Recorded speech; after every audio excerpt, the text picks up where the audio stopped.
Certo. Então, mais uma vez, todos bem-vindos e bem-vindas ao segundo webinar temático do Programa Brasileiro de HG Protocol no ciclo 2021.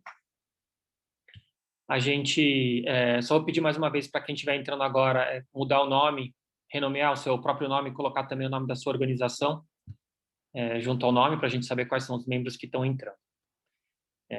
A gente hoje vai falar sobre instrumentos de mitigação, certo? Então, o primeiro webinar a gente falou sobre objetivos de mitigação, ou também chamados de compromissos de mitigação. E agora a gente vai falar, tudo bem, então você estabeleceu uma meta, a sua empresa tem um compromisso estabelecido e comunicado, quais são os instrumentos que vão te auxiliar a alcançar esse objetivo almejado? Como é que você vai adotar medidas de mitigação na sua organização para que você alcance o seu compromisso? É disso que a gente vai falar hoje. Pode passar para o próximo slide.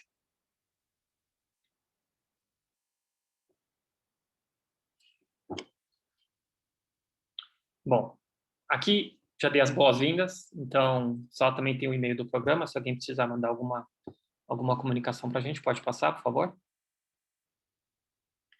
Eu sou o Guilherme, me apresentando agora mais uma vez, e a minha equipe, né, a gente tem 3 pessoas fazendo parte da equipe do Programa Brasileiro de HG Protocol, eu, a Jéssica e a Carolina, que estão com a gente hoje. A Jéssica vai fazer uma apresentação mais para frente, e a Carolina está monitorando o chat, e já adiantando que vocês podem e devem também fazer perguntas pelo chat, e a Carolina, de tempos em tempos, vai nos interromper para trazer essas perguntas para a gente. Então, por favor, é um pedido nosso especial para vocês fazerem as suas perguntas, para a gente tentar responder todos os questionamentos que surgirem.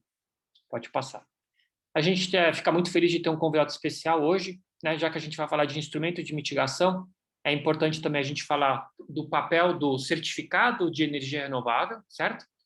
E para falar sobre isso, qual que é o papel desses RECs, né? O REC é a sigla em inglês, de Certificado de Energia Renovável, a gente tem o Fernando Lopes, que é o diretor do Instituto Totum. Ele está aqui hoje com a gente porque o Instituto Totum é o emissor oficial no Brasil de um tipo de REC, que é o I-REC, né, que é o REC internacional. Então, ele vai falar um pouquinho para a gente como é que o REC pode ser usado como instrumento de mitigação, tanto como parte do inventário de emissões, mas também qual é o papel do REC mais amplo, certo?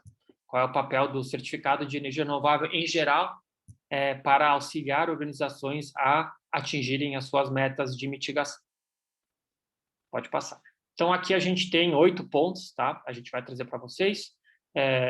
Depois de eu apresentar o objetivo que a gente tem hoje, eu vou passar um pouco alguns updates do ciclo. A gente já está a todo vapor, né? Vocês devem ter percebido no ciclo 2021, e a gente passa para vocês algumas atualizações. Faço também uma breve introdução para situar todo mundo, colocar todo mundo no mesmo barco, e a partir daí olhar um pouquinho para como identificar medidas de mitigação dentro da organização. Então, seria um primeiro passo, né, depois do seu diagnóstico, que é o inventário, como é que você vai identificar essas medidas para depois elas serem implementadas. E aí eu vou falar um pouquinho sobre um instrumento analítico que são as curvas MAC, que pode ser muito interessante para identificação, não só para identificação, mas também para priorização de medidas de mitigação. Depois eu passo a palavra para minha colega Jéssica, que vai falar um pouquinho para vocês sobre as diferenças entre reduzir internamente ou compensar as emissões comprando crédito de carbono, por exemplo.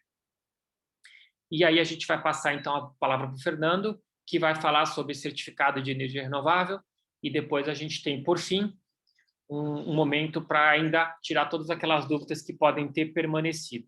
Tá? Mas, de qualquer forma, ressalto mais uma vez que vocês podem e devem deixar perguntas para a gente ir respondendo essas perguntas ao longo do webinar. Tá? A gente tem, agora são um pouco depois das 10, a gente tem o término previsto para as 11h45, e nesse tempo, nessa 1h45, a gente vai tentar auxiliar vocês a compreender quais são os caminhos que você pode buscar, né, para alcançar esses seus compromissos de mitigação estabelecidos pela organização. E aí, gente, esse é o recorte, né? Então, a gente não está falando de compromisso nacional, internacional, brasileiro, perante a ONU, alguma coisa assim. A gente está falando do compromisso voluntário da empresa. Tá? Esse é o nosso recorte hoje. Pode passar. Bom, só lembrando para todo mundo, né? O programa GHG existe desde 2008. E ele tem, então, como objetivo maior estimular que cada vez mais organizações, como as de vocês, façam o seu inventário, façam o seu diagnóstico. E também, né, cada vez mais, a gente estimula as organizações que não parem no diagnóstico. Acho que esse é um ponto central do ciclo 2021. A gente está abordando cada vez mais a questão de ir além do diagnóstico. Não só ter o diagnóstico do paciente, mas também remediar, tentar pensar em medidas para que o paciente não fique doente, digamos assim, né? Então, ir além e também estimular a adoção de medidas de mitigação. E tudo isso a gente faz oferecendo as nossas ferramentas, os nossos métodos, capacitações, e a gente tem o grande output de tudo, que é o registro público de emissões, onde vocês têm acesso a todas as informações, sejam de inventário ou sejam para o atingimento de metas ou compromissos de mitigação. Pode passar. Aqui a lâmina dos membros no ano passado, 156 membros. Foi um recorde, apesar de um primeiro ano da pandemia. A gente teve um recorde de membros no programa. E esse ano a gente também já bateu também essa marca. Então, a gente já está com mais membros do que o ano passado. Então, a gente está com um novo recorde. E a gente está percebendo que isso vem muito do momento que as organizações estão percebendo. Eu acho que vocês também estão percebendo esse momento, onde cada vez mais as organizações são demandadas pelos seus stakeholders, sejam investidores, sejam fornecedores, sejam clientes intermediários ou finais, a não só fazerem seu inventário, mas também a adotar medidas de mitigação. Pode passar. Alguns updates. Então, a gente já fez 2 turmas de treinamento, uma com 20 participantes e a outra com 80 participantes. Está aí mais um recorde, né? 80 participantes, a gente nunca teve nada próximo disso. O formato online ajudou bastante, mas mesmo assim acho que tem muito a ver com esse momento que eu citei. Passado, então, a fase de treinamento, a gente abriu o ciclo 2021 oficialmente, permitindo que vocês façam a adesão no sistema, né? Foi feito isso segunda-feira, então todos vocês devem ter recebido um comunicado dizendo que o ciclo está aberto. E aí, quem não recebeu esse comunicado, por favor, manda um e-mail para a gente no ghg@fgv.br, para a gente incluir o seu nome também no mailing, para você receber todos os comunicados.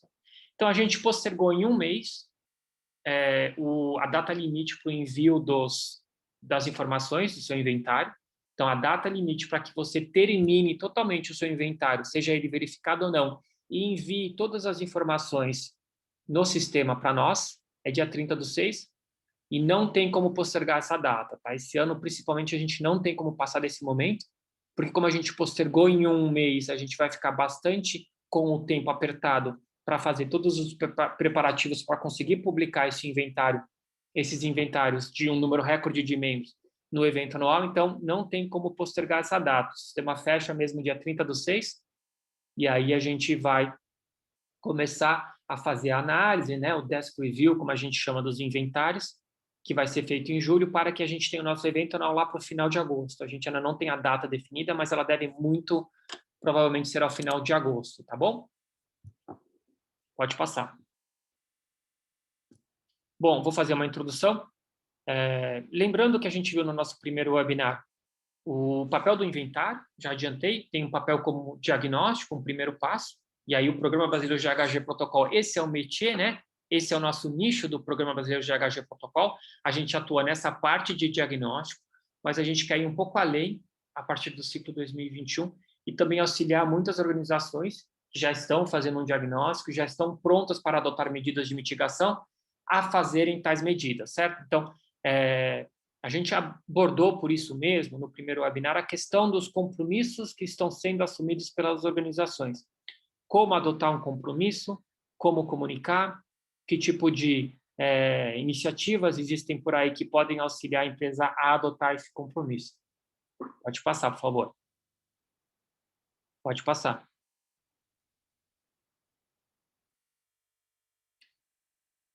Então, o inventário, ele é o que a gente chama de uma ferramenta de gestão. Sem ele, você vai estar tateando no escuro, você não vai conseguir saber onde atuar, você não vai ter no seu radar institucional as fontes de emissão piscando, sejam elas grandes ou pequenas, você não tem a visão do todo, né, o seu painel geral, E aí fica muito difícil você fazer a gestão e a mitigação, que vai, então, retroalimentar a sua mensuração, no sentido de que o seu inventário, a sua mensuração, vai ser o seu principal instrumento para avaliar o seu desempenho, né? É o indicador de desempenho. Então, o inventário não é só um diagnóstico, mas ele também é um indicador de desempenho. E aí, por que você vai fazer a gestão das suas emissões? Por que uma empresa agora passa a fazer a gestão das emissões, a adotar metas, né? Então, a gente fez só abrindo um parênteses, né? A gente fez uma enquete com os membros no ano passado, a gente publicou os resultados dessa enquete no evento anual do ano passado, e a gente viu que 50% dos membros já faz a gestão das emissões, já tem algum tipo de medida de mitigação, seja ela por meio da eficiência energética, eficiência de produção, ou, por exemplo, a compensação das emissões comprando crédito de carbono ou comprando certificado de energia renovável, certo? Por que a gente tem esse grande número de empresas fazendo a gestão das suas emissões e por que isso está aumentando cada ano mais? Em geral, você teria duas razões. Ou porque você é obrigado a fazer, porque existe, por exemplo, uma regulação, uma legislação que obriga a organização a reduzir suas emissões, né? Isso seria a gestão das emissões mandatória. Mas também existe a gestão das emissões voluntária. E é sobre isso que a gente está falando no dia de hoje. Por que organizações, de forma voluntária, né, por livre e espontânea vontade, fazem a gestão das suas emissões, tá? E a gente percebe que isso vem muito daquilo que eu falei no começo, de que existe, então, uma demanda cada vez mais grande, seja ela de investidores, de financiadores, de clientes, de fornecedores, demandando da organização informações sobre como ela vem fazendo a gestão das suas emissões. Então, acho que, né, é uma livre e espontânea vontade, é voluntário, mas é quase uma livre e espontânea obrigação da empresa, porque cada vez mais surge a demanda da sociedade para esse tipo de informação e esse tipo de ação por parte das empresas. Tá? Isso tudo resulta em... Pode voltar um pouquinho, por favor? Isso tudo resulta em abertura de novos mercados, então isso é claro. Então a gente está vendo que empresas estão sendo demandadas, por exemplo, por seus clientes intermediários a fazerem um inventário, acesso a linhas de créditos e principalmente acesso, né, e aumento do valor reputacional, um amadurecimento da empresa e também as organizações entendendo que fazer a gestão das emissões é algo estratégico. Então a gente tem conversado com empresas que estão aderindo esse ano ao programa GHG, a gente também tem um número recorde de empresas aderindo ao programa GHG esse ano, e a gente percebe que muitas delas falam a mesma coisa, olha, é estratégico, se eu não fizer meu inventário, se eu não fizer a gestão das minhas emissões, eu vou perder um bonde e eu vou perder competitividade consequentemente. Pode passar. Então, a gente, né, no primeiro webinar também falou um pouquinho sobre o que é mitigação, qual é o conceito de mitigação. A gente trouxe aí uma referência, né, duas referências, como está na nossa lei, na nossa Política Nacional de Mudança do Clima de 2009, mas também o que o IPCC fala sobre medidas de mitigação. E aí eu acho que é importante ressaltar que a gente está falando de uma intervenção antrópica, então é algo que o ser humano mesmo faz, né, em termos de mitigação. E aí é importante relembrar que essa mitigação ela pode vir por meio de duas atividades, digamos assim, né? Reduzir emissões de gás de efeito estufa ou retirar gás de efeito estufa da atmosfera. Então, são dois fluxos inversos. Não fazer com que a emissão vá para a atmosfera ou fazer com que a emissão que já está na atmosfera seja sequestrada de lá, seja retirada de lá, por exemplo, por meio do reflorestamento, né, que a gente chama de sequestro de carbono, né, a remoção de carbono da atmosfera. Pode passar. E aí, por fim, né, o que a gente também viu no webinar? Tá, tudo bem, então empresas estão adotando metas, é muito importante. Essas metas podem ser quantificáveis ou até mesmo não quantificáveis, né? Então, tem vários tipos de metas que você pode estabelecer. Então, para quem não seguiu esse webinar e quer saber, quer relembrar, ou quer relembrar que tipos de metas podem ser adotadas pela empresa, né? É absoluta, é relativa em relação ao ano base, ou reduzir em relação a projeções futuras. Tudo isso você consegue buscar no primeiro webinar, e esse webinar está disponível, né? A gente gravou, então a gente passou o link do YouTube para quem é membro os membros podem acessar livremente esse Webinar 1, então vale a pena dar uma revisitada para quem ainda quiser um pouquinho de informação sobre os tipos de meta. A gente teve uma convidada especial, que era a Lígia Ramos, para falar sobre a iniciativa de Science Based Targets, do Pacto Global da ONU, que traz um pouco de norte para as empresas sobre como adotar uma meta baseada na ciência. A gente também falou sobre Net Zero, então, muitas empresas estão adotando metas de zerar suas emissões no futuro, e aí são as metas de zerar as emissões líquidas, ou também chamadas de Net Zero, e a gente trouxe também alguns importantes pontos de atenção em relação a esse tipo de meta. Pode passar. Deixa eu perguntar, tem alguma dúvida, Carol, sobre o que foi falado até agora? Ou você acha que tem Não. dúvida? Oi? Não, Gui, por enquanto não. Tá bom. Então, deixo mais uma vez, né, o pedido para vocês, caso tenham, façam as perguntas por meio do chat, a gente está monitorando. Bom, como atingir minhas metas de mitigação? Vamos entrar um pouquinho já no conteúdo agora. Pode passar. Então, né, alguns dos desafios que a gente traz de início agora são desafios que são bastante conhecidos para vocês, são coisas que vocês, quando querem implementar qualquer tipo de projeto ou medida na organização, vão se deparar com esses tipos de desafios, em termos de interagir com pessoas na organização e também de passar por processos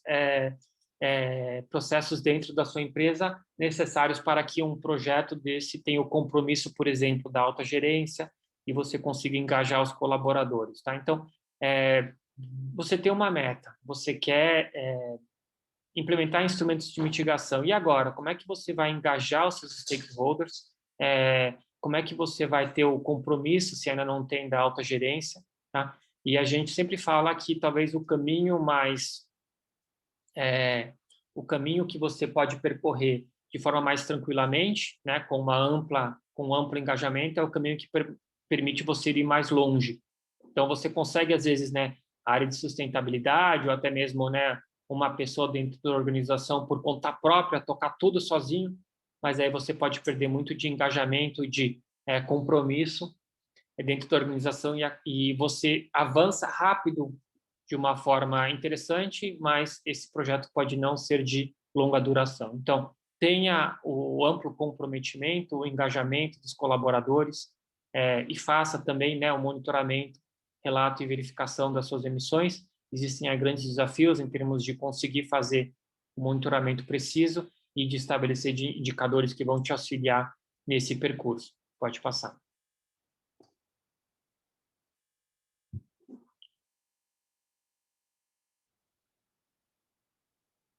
E aí tá, então,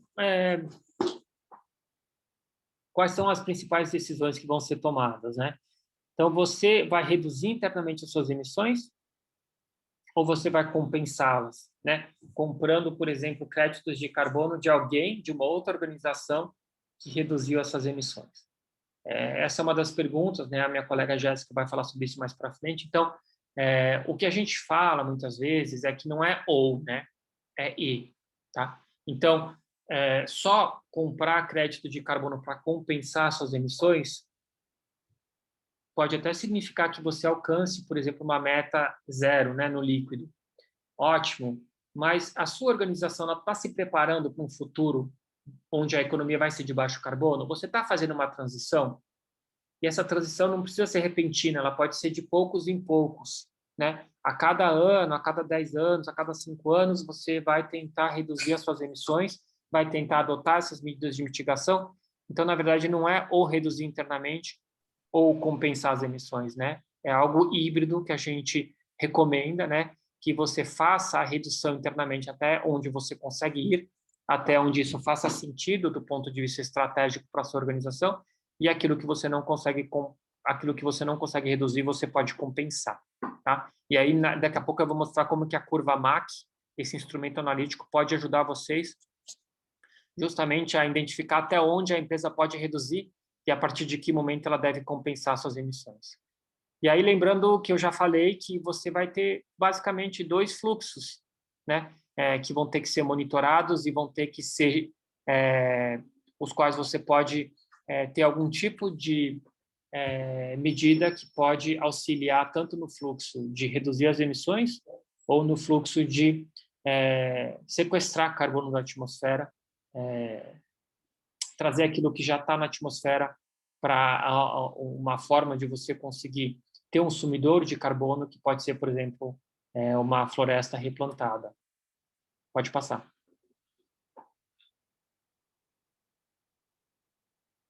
E é isso, né? Então, antes de falar da curva MAC, você vai ter que fazer uma análise a partir do seu inventário, onde você pode substituir uma determinada tecnologia, onde você pode se tornar mais eficiente, que tipo de medida vai não só trazer uma redução de emissões, mas uma eficiência energética, uma melhoria de processo, redução de custo, são medidas que a gente chama de ganha-ganha, né? Tem ganhos para todos os lados, e aí, obviamente, são as medidas que são primeiramente implementadas na organização.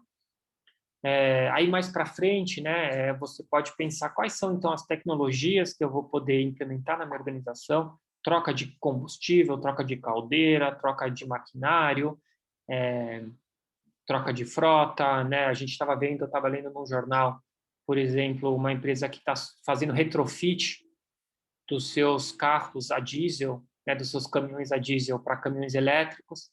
Então, é um tipo de tecnologia que tem um custo, que vai ter que ser avaliada, vai ter que ser verificado qual que é a eficiência que você consegue a partir disso, né? E aí, quando você fala de custo de implantação, e acho que pode passar para o próximo slide, é aí que eu acho que a curva MAC ela fica bastante interessante, né? MAC é uma sigla em inglês, que em português a gente está falando da curva do custo marginal de abatimento.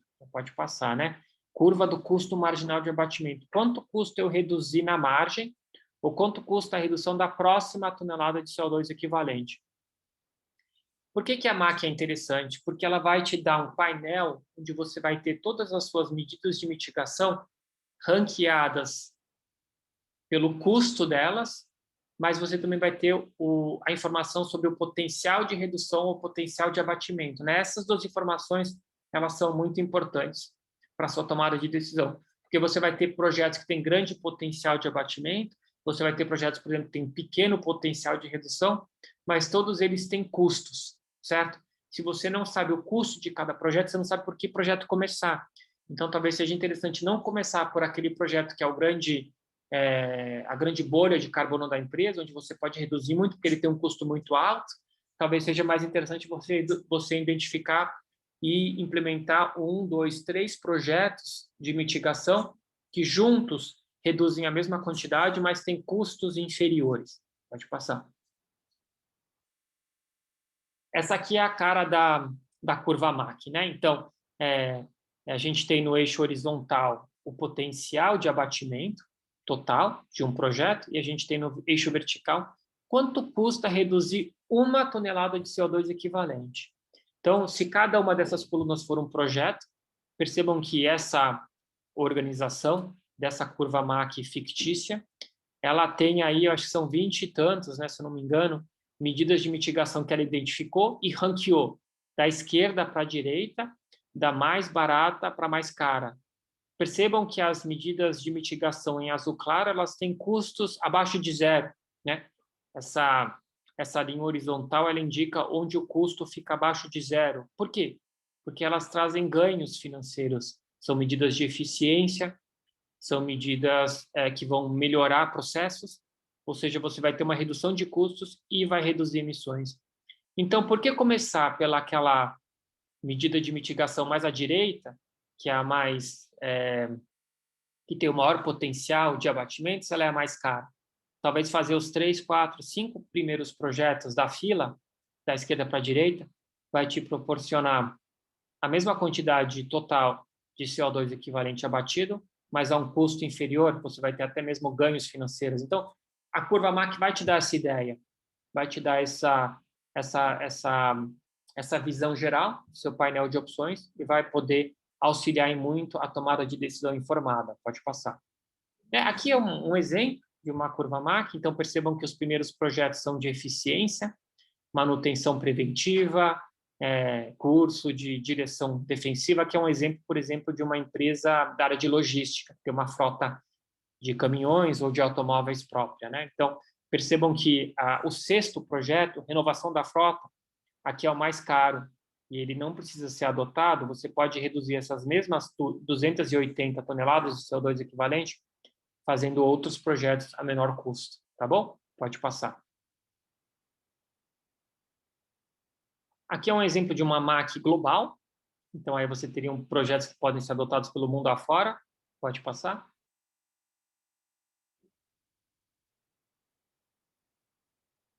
E aqui um exemplo de um trabalho que foi feito pela CETESB de opções de mitigação para a indústria no estado de São Paulo, também na forma de uma curva de custo marginal de abatimento, né? Uma MAC estadual para São Paulo. E aí a gente poderia trazer exemplos também de MACs organizacionais, de próprias organizações, né, que vem fazendo isso, mas para não privilegiar nenhuma organização, a gente está fazendo MACs mais assim setoriais ou regionais. Pode passar? Antes de passar a palavra para a Jéssica, Carolina, a gente tem alguma pergunta sobre isso que eu apresentei até agora? Oi, Gui, sobre a apresentação ainda não. Só o pessoal está perguntando muito sobre o material do primeiro webinar. Já está disponível a gravação, pessoal. Quem não recebeu, envia um e-mail para o GHG, igual o Gui tinha falado antes, tá? Que a gente envia o material. Tá certo.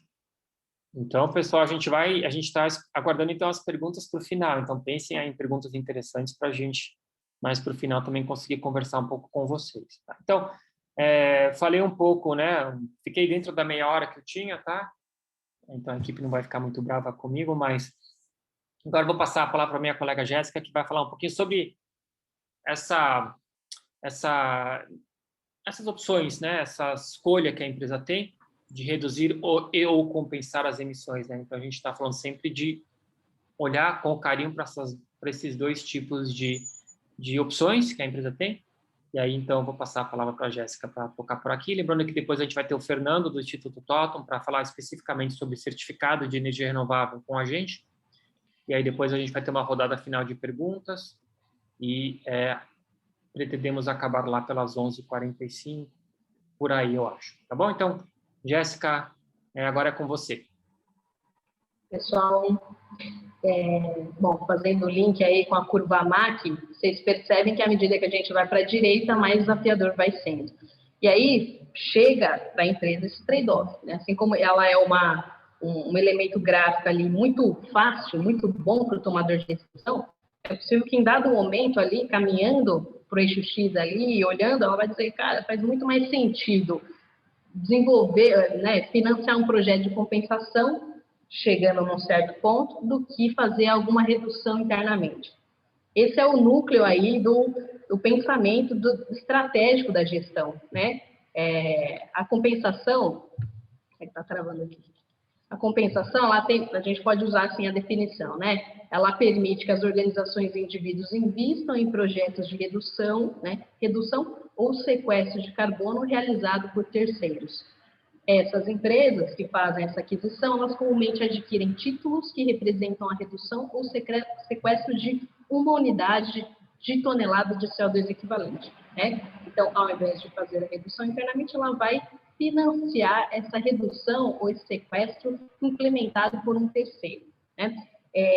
Então, esse terceiro, né, essa outra empresa, por exemplo, né, ou essa ONG, enfim, ela vai desenvolver um projeto, ela vai se abdicar de se apropriar daquela redução e daquele sequestro, vai desenvolver esse projeto e vai vender essas toneladas reduzidas ou sequestradas para uma outra organização, tá? A gente está falando aqui, a gente poderia trazer muito elemento fundante de onde surgiu esses princípios, né? Mas vamos pensar que, de fato, a gente está falando de mudança do clima, que é um problema global, né? E aí, quando a gente está falando de problema global, a gente está dizendo que o carbono emitido numa dada região, de fato, pode ser, ela vai ter um rebatimento no globo, né? Vai ter um problema ali global. Então, como não é uma atividade, não é um problema local, esse tipo de atividade faz sentido, né? Porque a gente está falando. Na verdade, a gente tem ali também um dos princípios é que você tem tecnologias, né, com custos de abatimento muito alto, né, e outras tecnologias com custos muito baixos, né? Então faz sentido ali uma organização financiar a redução implementada por um terceiro, né? Isso tem aí desde da ideia da comoditização aí do carbono, desde lá dos mercados regulados, quando iniciou as negociações internacionais, né? Essa transação de carbono entre países. Só para dizer aqui que a gente não vai entrar, né, no mérito, a gente não vai falar aqui sobre esses mercados regulados, né, sobre essas negociações internacionais e como a transação acontece nesses mercados. A gente vai entrar aqui em negociações ali no nível das organizações de forma voluntária, organizações que geram espontaneamente projetos de carbono e outras que financiam, tá? De fato, qualquer organização, né, olhando para suas atividades, ela pode ser, né, é possível que ela seja capaz de desenvolver esses projetos. Então, a gente está falando aqui com organizações que tanto têm potencial para financiar projetos de carbono, de geração de crédito de carbono, quanto gerar esses projetos e vender, né, para outras organizações. No mercado voluntário, esse é bem o cenário do mercado voluntário, tá? Um nível de geração de crédito muito equilibrado com a aposentadoria. O que é isso, né? Você tem ali uma emissão de créditos que cresceu e deu um boom ali em 2019, ou seja, organizações gerando créditos, vendendo e transacionando créditos, né?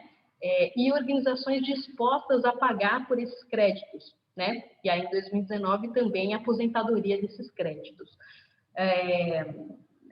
Essa dinâmica, né, ela tem alguns relatórios, o relatório do Ecosystem Marketplace vai dizer, por exemplo, que apesar da pandemia, em 2020 a gente vai ter um aumento em relação a 2019, ou seja, com o aumento aí das comunicações carbon neutral, empresas fazendo suas metas, é natural ali que a gente veja essa feição no gráfico de aumento de créditos sendo gerados e sendo transacionados, sendo comprados, né?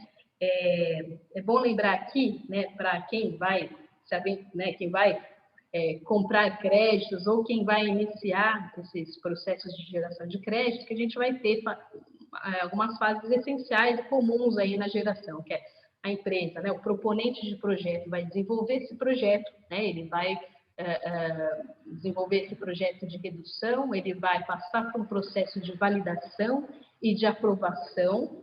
Esse projeto, né, essa etapa, ela passa por um padrão, né? Então, esse padrão de geração de crédito, que pode ser a ONFCCC, né, que pode ser a Verra, o BCS da Verra, o Gold Standard, existem uma gama de padrões, né, que recebem esses projetos, tem diversas metodologias para olhar esses projetos, elas validam esses projetos. Uma vez que há a validação e aprovação, né, passa pela fase ex post, ou seja, essa empresa vai implementar, de fato, aquela tecnologia, aquele projeto. Uma vez que ela implementa, agora ela vai verificar. Então, organismos de terceira parte, auditorias, vão dizer, realmente, esse projeto gerou uma redução de emissões. E aí, uma vez comprovada, né, essas reduções, esse sequestro de carbono, esse projeto ele vai entrar, esses créditos vão entrar para um registro e esses créditos vão poder ser transacionados. Ou seja, tem uma fase antes e uma fase depois que essa redução é feita. Então, o financiador ele vai financiar uma redução que de fato ocorreu. Tá? Então, tem esse ambiente aí também de mercado. Eu posso comprar um crédito, eu posso revender esse crédito, eu posso transacionar ele, posso ser um revendedor, né? Tem organizações que são corretores, enfim, mas pode acontecer isso aí no ambiente voluntário também, tá? Até que eu aposento esse crédito, eu como organização, eu vou abater, eu vou reivindicar, eu vou me apropriar dessa redução de emissões e vou informar aí, né, que eu adquiri aquele crédito, tá? Tem diversos tipos de crédito no mercado voluntário, muitas pessoas já ouviram falar do RED, né? O RED, ele tem, na sua maioria ali, projetos especialmente de manejo florestal, de manutenção de floresta em pé. Eles são os projetos mais transacionados hoje no mercado voluntário e com custos maiores também, né? Tem projetos de florestas, alguns outros projetos não especificados de florestas, e tem os projetos de energia renovável que seguem logo em seguida, depois dos projetos florestais. Tá? Aí eu vou me debruçar um pouco mais nesses próximos slides, que são os pontos de atenção, né? É claro que as organizações que estão avaliando as compensações, né, eu vou falar um pouquinho de comunicação um pouco depois, mas elas vão fazer reduções internamente, né? E elas podem ter essa comunicação de que não vamos reduzir, nós vamos compensar, tá? E aí vale, né, essa avaliação super importante sobre a integridade ambiental desses projetos, tá? Esse projeto ele é adicional, ou seja, ele não aconteceria sem o financiamento do projeto, né? Sem os recursos adquiridos da venda dos créditos de carbono. Então, isso tem a ver com a adicionalidade do projeto. Um outro caráter é se esse projeto ele difere de uma linha de base, ou seja, se essas emissões, as emissões aconteceriam, né? E se eu não tivesse um projeto, essas emissões tomariam outra dimensão, ou seja, existe o cenário business as usual, que aconteceria sem a expectativa dos créditos, e à medida que eu desenvolvo o projeto, aí sim eu vou ter uma mudança desse cenário. E isso é, por exemplo, uma argumentação importante para os projetos de rede. Né? Bom, eu tenho uma floresta aqui que está ameaçada, né? E se eu não tiver intervenção, se eu não tiver um cuidado, se eu não fizer um desenvolvimento de capacidade das comunidades, melhorar ali a infraestrutura do lugar, essa floresta vai ter né, ela vai ser degradada, ela vai sofrer ameaças, né? Então, essa aqui é uma argumentação, é um ponto muito importante para os projetos, né? Se ele difere da linha de base. Outro aspecto importante é se esses projetos eles não vão ter impacto negativo nas comunidades locais. Então, tem empresas, né, que vão desenvolver lá uma pequena PCH, né, um pequeno projeto hidrelétrico, enfim, desenvolver projetos eólicos, tal, se esses projetos eles não vão ter impacto negativo na população. Vale dizer que esses três aspectos, eles são aspectos que são levados em consideração nos padrões reconhecidos, como a NEFCCC, CDM, né, ou VERRA, né, do BCF, Gold Standard. Então, a maior parte dos padrões já inserem esses três componentes, porque eles são caros, eles são cruciais para os projetos, né? Senão, você teria um aumento global de emissões, né? Então, é importante que esse projeto, de fato, seja adicional, que, de fato, tenha uma diferença aí na sua linha de base para que faça sentido essa expectativa de crédito, né? E aí, se você não vai se utilizar de padrões, aí vem o ponto D. Então, se o projeto não é certificado por esses padrões amplamente reconhecidos, né, que os compradores conhecem bem, tenha uma atenção especial ao MFB, né, o monitoramento, ao relato e a verificação desses projetos. Né, esses projetos, quem vai monitorar esses projetos? Né? Vamos avaliar esses projetos, quem está avaliando eles? Né? E aí pode ser que, nesse aspecto, o comprador tem aí essa tarefa aí de fazer todo uma análise acurada, né, um escrutínio do desenvolvimento desse projeto. Tá? Quando você compra o crédito num padrão reconhecido, você já está comprando uma redução que passou por todo um processo que é complexo e tem também um custo de transação importante para o proponente de projeto. Tá? Letra E, né? Então, tem que também ter uma atenção ao risco de não permanência de projetos, né? Então, se você for... Aí tem uma atenção especial para os projetos florestais, né? Os projetos que né, tiveram florestas, ou vocês vão financiar um sequestro de carbono, é importante entender como esses padrões avaliam esse risco de não permanência. Alguns consideram buffer, ou seja, colocam uma porcentagem desse projeto que pode estar associada a uma perda florestal, certo?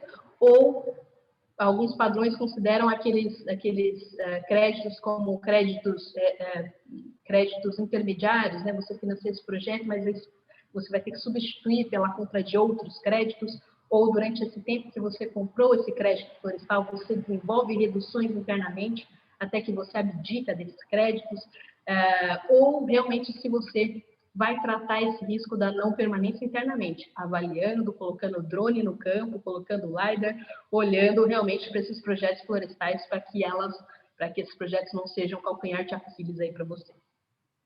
O F, por exemplo, um outro ponto de atenção é o vintage, ou seja, esse projeto, ele é antigo, ele é lá do primeiro compromisso do protocolo de Kyoto, ele é lá do início, lá 2009, ele faz sentido hoje, né? Pode ser que você financie um projeto de energia renovável muito antigo, que hoje é muito mais simples implementar um projeto de energia renovável com aquela tecnologia. Ele nem é um projeto adicional hoje.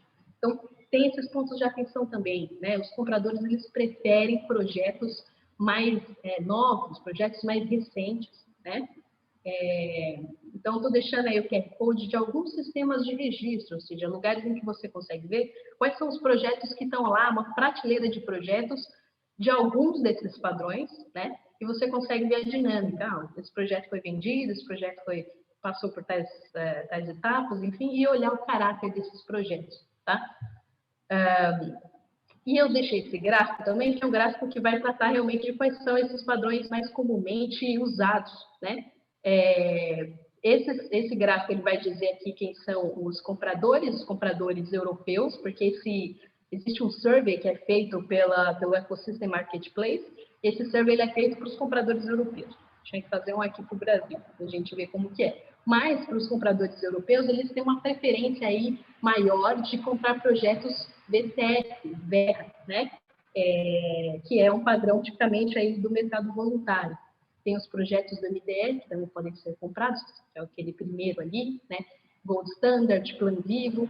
Atenção ali também para esse último, né? Esse último, que é o Did Not Use a Third Party Standard, ou seja, tem organizações que financiam projetos que não estão nesses padrões, né? Que não foram feitos a partir desses padrões. E aí note que o preço é bem maior mesmo, porque aí não é o proponente que vai arcar com esses custos de transação, mas é o comprador. O comprador ele vai olhar um potencial projeto, por exemplo, vai fazer uma restauração florestal e ele vai financiar um projeto que o custo do projeto ele é muito alto, né? O custo de sequestro é muito alto. E aí ele não vai ter uma terceira parte acreditada. E para esse comprador é bem custoso um projeto. Então, tem aí essas dinâmicas, essas preferências, né? Vocês vão ver que os custos mudam entre os projetos. E por que os custos mudam entre os projetos? Porque aqui a gente está falando de um mercado voluntário, o céu é o limite, né? Que você tem financiadores de vocês, empresas, vocês têm uma política de sustentabilidade. A gente quer trabalhar com ODS XXX, né? Eu quero trabalhar com benefícios específicos, então eu quero que um projeto de carbono ele tenha incorporado tais e tais benefícios, né? Então, qual projeto está mais associado aos valores da empresa? A gente viu aí que teve um aumento de 30% aí nos custos dos projetos associados a soluções baseadas na natureza, né? Então, projetos que têm, por exemplo, estão atrelados à restauração florestal de áreas de preservação permanente, né? Que tem uma importância local ali na provisão de água para as comunidades, a capacidade adaptativa das comunidades. Então, para além do carbono em si, tem ali componentes específicos de co-benefícios que vão também dar uma ajuda muito grande aí para o valor reputacional das empresas, né? Então, vai ser um projeto de energia renovável, já a energia renovável já teve uma redução de 16% do valor dele, dos projetos de 2019 em relação aos projetos de 2018, né? Então, são projetos que têm um volume maior, mas têm tido um custo menor em relação aos projetos de soluções baseadas na natureza, tá? Pode ser que a sua empresa queira valorizar projetos locais, projetos feitos no Nordeste, projetos feitos no Sudeste do país, né? E aí pode ser que você tenha custos um pouco maiores, um projeto de queima de metano em algum outro país, né? Avaliação do custo e do oferecimento de benefícios. Então, você vai querer financiar um projeto que tem ali aquelas certificações add-on, que a gente chama, que são certificações que certificam o co-benefício, ou seja, de fato está combatendo a pobreza local, de fato está fazendo está criando capacidade, está aumentando a capacidade adaptativa. Então, tem essas certificações que são adicionais às certificações comumente feitas e que vão, de fato, comprovar que aquele carbono está sendo reduzido ou sequestrado. Tá? Lá no site da ONU, que teve aquele QR Code, você pode, por exemplo, inclusive selecionar, isso é muito novo, né? Você pode selecionar os benefícios, você pode dizer, eu quero só um projeto que seja na África, que trabalha com comunidade, que trabalha com mulheres, né? Então, isso também é algo que está sendo muito colocado né, nos mercados voluntários. Atenção para a comunicação, né? A comunicação é o coração aí, né? As empresas elas precisam entender ali se a meta, né, está alinhada com essas decisões de financiamento de compensação de carbono, né? Se isso não vai ser um problema para elas, né? Qual a política de redução ou compensação você de fato vai adotar? Quando você vai comunicar que você é carbono zero, carbono neutro, carbon free, net zero, SBT, enfim, você precisa entender e deixar muito traçado ali quais são as suas premissas, né? Por exemplo, o Google vai dizer lá, eu sou o carbon neutral, né?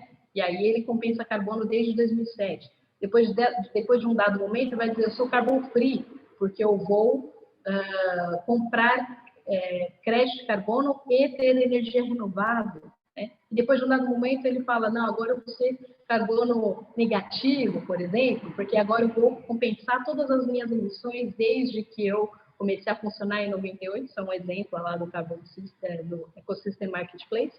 Ele pode dizer, eu sou negativo porque eu, além de fazer o máximo para reduzir minhas emissões, eu ainda compro créditos de carbono, além, né? Então, a mais do que eu precisaria, né? E pretende ser free, por exemplo, e aí ele disse que o free vai ser, de fato, zerar minhas emissões, né? Praticamente usar energia renovável e colocar quase a zero suas emissões, né? O importante é que, independente da comunicação que você vai usar, que você deixe suas premissas muito bem estabelecidas. E o movimento natural é que protocolos vão surgindo, né, que coloquem as empresas no mesmo barco ali e dê diretrizes para essas comunicações. Tá? Enquanto a gente ainda está nesse momento aí de uma comunicação relativamente livre, tenha atenção aí para o que é comunicado, tá? Para que isso não bote ponto, né? E um ponto de atenção importante aqui, porque a gente está falando de Programa Brasileiro de HG Protocolo, como que você comunica as compensações? Vocês viram lá que tem um campo 5 lá de compensação, né? Então, as empresas elas vão fazer o cálculo das suas emissões e lá nesse campo adicional quantitativo, né? Ela vai colocar se ela comprou o crédito de carbono ou se ela gerou o crédito de carbono. O inventário de emissões ele segue uma outra lógica, ele segue a lógica da fotografia das emissões, né? Então, não vai trabalhar com emissões líquidas. Lá no inventário não vai ter um rebatimento ali negativo, né? Você vai dizer se você, né, quais são as suas emissões atuais, tá? E aí lá no final, nesse campo 5, você vai dizer, eu comprei X créditos de carbono, tá? E aí, quando você vai comunicar a sua meta, aí você vai dizer que realmente você emitiu X, mas você está comprando compensação de carbono e, portanto, o balanço é Y. Tá? Mas o inventário de emissões lá, no Registro Público de Emissões, ele vai ter lá o seu resultado de emissões do escopo 1, 2 e 3 e vai trazer adicionalmente se você gerou crédito ou se você comprou o crédito. Tá? Então, essa compensação ela é relatada à parte, quando a gente fala aqui na lente, aqui, no inventário de emissões. Tá? Eu não sei como você estourei o tempo, mas vamos abrir para perguntas. Isso vai me ajudando a responder. Tem uma aqui, Gé, como analisamos o vintage? Na verdade, quando você olha lá no registro, né? Se você vai comprar um crédito que está ali comunicado no registro, né, de um padrão já conhecido, lá vai ter essa informação. Vai ter a informação de quando esse projeto foi gerado, quando que houve a validação, quando que houve a verificação, quando que o crédito foi gerado, né? Desde o projeto que foi submetido, desde desse crédito gerado. E aí você consegue ver na data ali esse produto que você está comprando. O registro deixa isso bem relatado. Mais uma que chegou aqui é: os créditos de carbono comprados têm validade? Sou obrigada a usar no mesmo ano em que foram gerados? Não necessariamente, você precisa comprar no mesmo, você precisa, né, comprar um projeto que foi gerado naquele ano, né? Tem projetos, por exemplo, os projetos florestais, alguns projetos eles demoram, né, vários anos para que a floresta cresça, né? Mas você vai tendo ali créditos sendo gerados à medida que vai tendo fluxo negativo, né? mas não necessariamente você precisa comprar no mesmo ano que foi que aquele projeto foi implementado. Mas a preferência dos compradores são projetos mais recentes possíveis, né? Vou ler umas mais antigas aqui que chegaram. Gui, essa daqui pode ser para você. A emissão de um Sustainability Linked Bond com meta de redução de emissões da companhia também entra no leque de instrumentos de mitigação? Tá. Primeiramente, você, na organização, vai ter que definir qual emissão você quer abordar, né? Qual que é o recorte organizacional da sua meta. Então, se você fala, eu quero olhar só para uma determinada fonte de emissão dentro da minha organização, ou, em outras palavras, eu quero olhar só para o meu escopo 1, por exemplo, aí as suas medidas de mitigação vão atuar sobre esse seu escopo 1, né? Usando terminologia do GHG. Se você fala, não, meu recorte é extremamente amplo, eu quero não só abordar as minhas fontes de emissão diretas, mas também as suas fontes de emissão indiretas, ou seja, qualquer tipo de emissão que possa estar, de alguma forma, associada à minha atividade econômica, tá? Então, aí você vai, digamos assim, atirar para todos os lados, atuar sobre a sua cadeia, atuar sobre os seus produtos vendidos, matéria-prima comprada, coisas assim, tá? Aí as suas medidas de mitigação vão ser muito mais amplas também, e pode ser que, ao estimular a compra de green bonds ou ao gerar green bonds, de alguma forma, você vai conseguir fazer um cálculo, e aí você vai ter que fazer um cálculo, né, para chegar a quanto essa emissão de green bonds reduz, seja para onde ela for. Então, a resposta é que sim, né, a depender do seu recorte, da sua meta, mas a dificuldade vai ser você conseguir traduzir essa medida, para fins de uma redução de emissões conseguida, tá? Então, aí você vai ter que adotar algumas premissas, você vai ter que, talvez, de alguma forma, estimar, né, o quanto isso reduz. Obviamente, se você deixa de combustir, deixa de queimar, por exemplo, 1 litro de combustível fóssil, isso é muito mais fácil de você conseguir fazer o cálculo e saber quanto que você reduziu. Mas eu diria que sim, apesar de ser bem mais complexo. Mais uma aqui, Gui, sobre inventários. Consumo de energéticos em atividades secundárias, como, por exemplo, refeitórios, devem ser contabilizados em qual escopo? Tá, a gente está falando de contabilização mesmo, em stricto sensu, né? Então, vai depender se você tem a propriedade ou o controle, propriedade e ou o controle sobre essa fonte de emissão.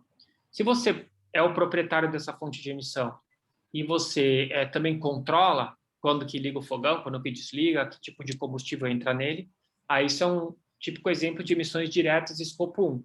Se é uma atividade terceirizada, né, o refeitório, ou que seja, não é propriedade sua, aí você vai ter que avaliar se entra no seu escopo 1 ou no seu escopo 3, que escopo 3 são emissões indiretas, a depender de quem controla exatamente, né? Se é um refeitório dentro da sua organização, se é um refeitório que você, tudo bem, é terceirizado, mas você que controla quantas refeições são feitas, que tipo de combustível é usado, quem compra o combustível e tal, eu diria que você controla essa fonte e me parece mais uma fonte de escopo 1 do que escopo 3, tá? O que você vai poder olhar no seu inventário é assim, essa emissão ela é material? Porque lembrando, né, o inventário fala que você tem que contabilizar todas as emissões organizacionais, mas se uma determinada fonte de emissão for menor do que 5% do seu escopo 1, né, ou do seu escopo 2, a depender onde você a categoriza, né, classifica, você pode estimar essa fonte de uma forma bastante grosseira e falar, olha, eu estou deixando de fora do meu inventário porque ela representa menos do que 5% do meu escopo 1, ela não é material, o método prevê isso.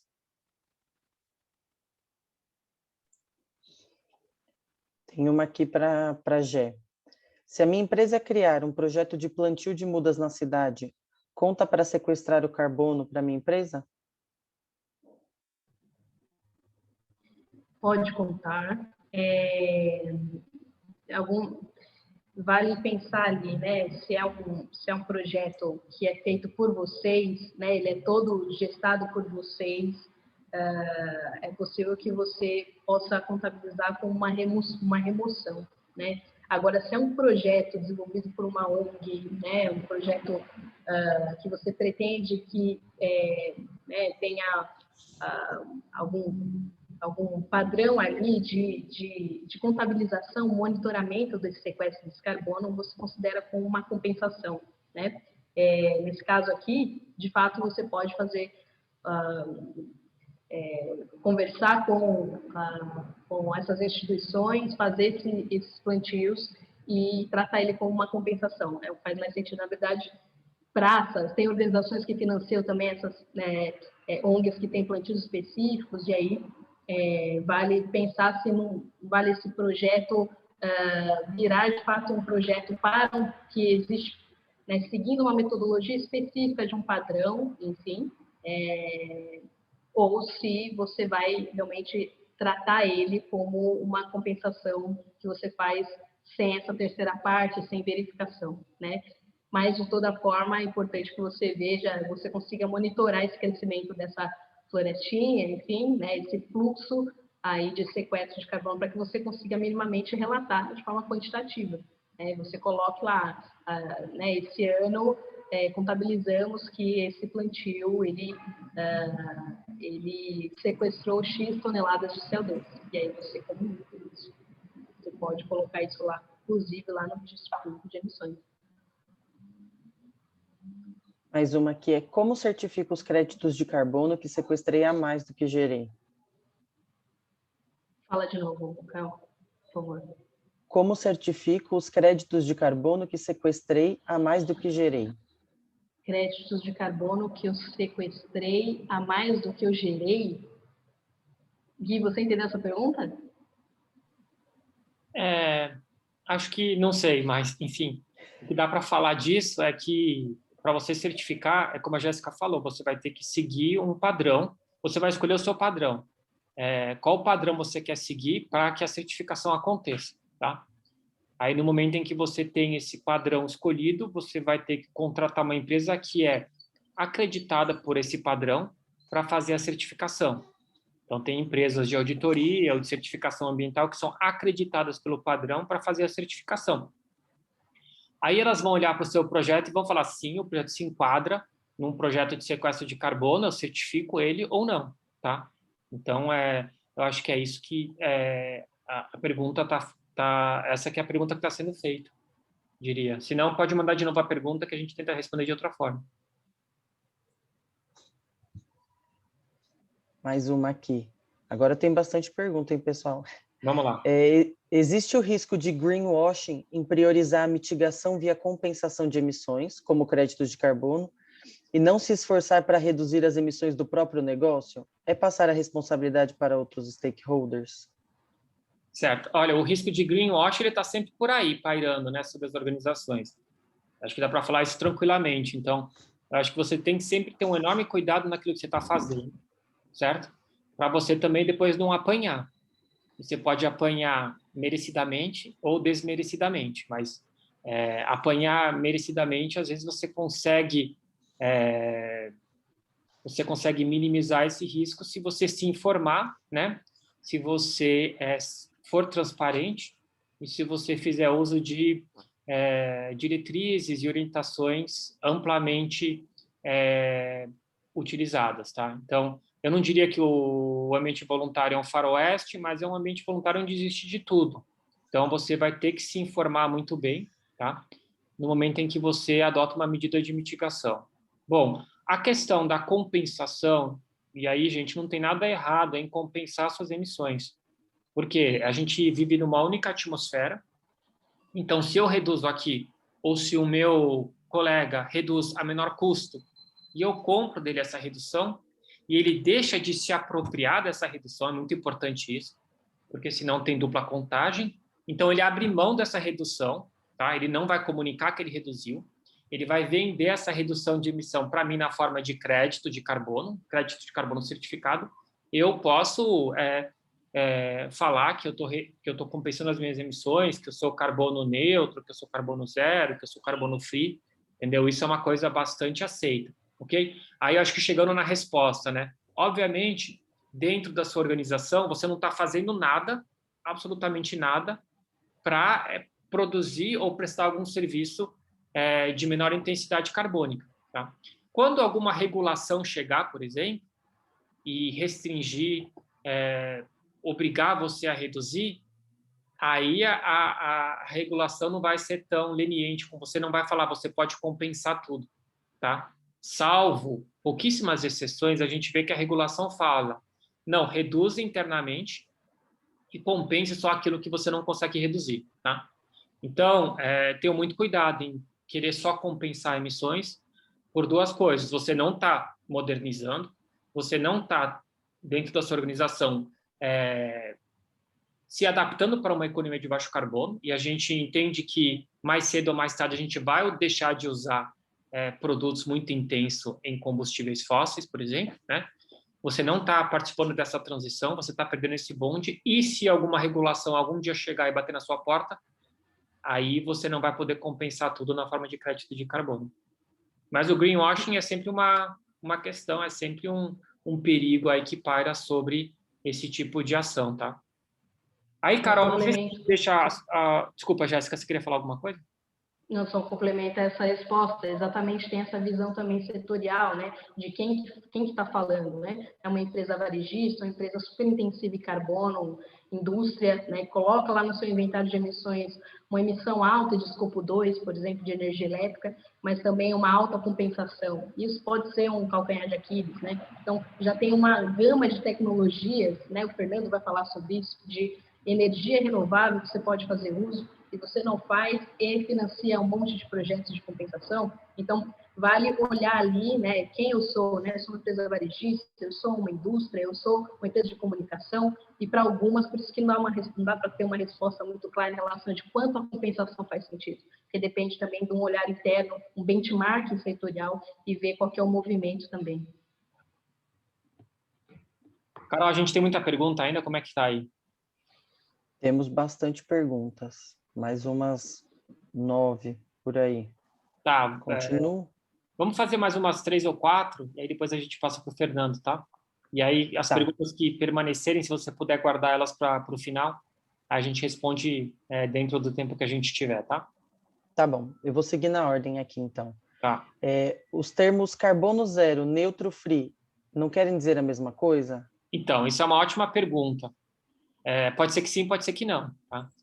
Por isso que eu falo, né? Um ambiente voluntário, as empresas comunicam algo e às vezes não estão falando a mesma coisa. Então é importante você entender o que eles podem significar e entender quais foram as premissas adotadas pela organização para fazer essa comunicação, né? Em linhas gerais, dá para falar que quando você fala carbono zero, não há emissão de forma alguma.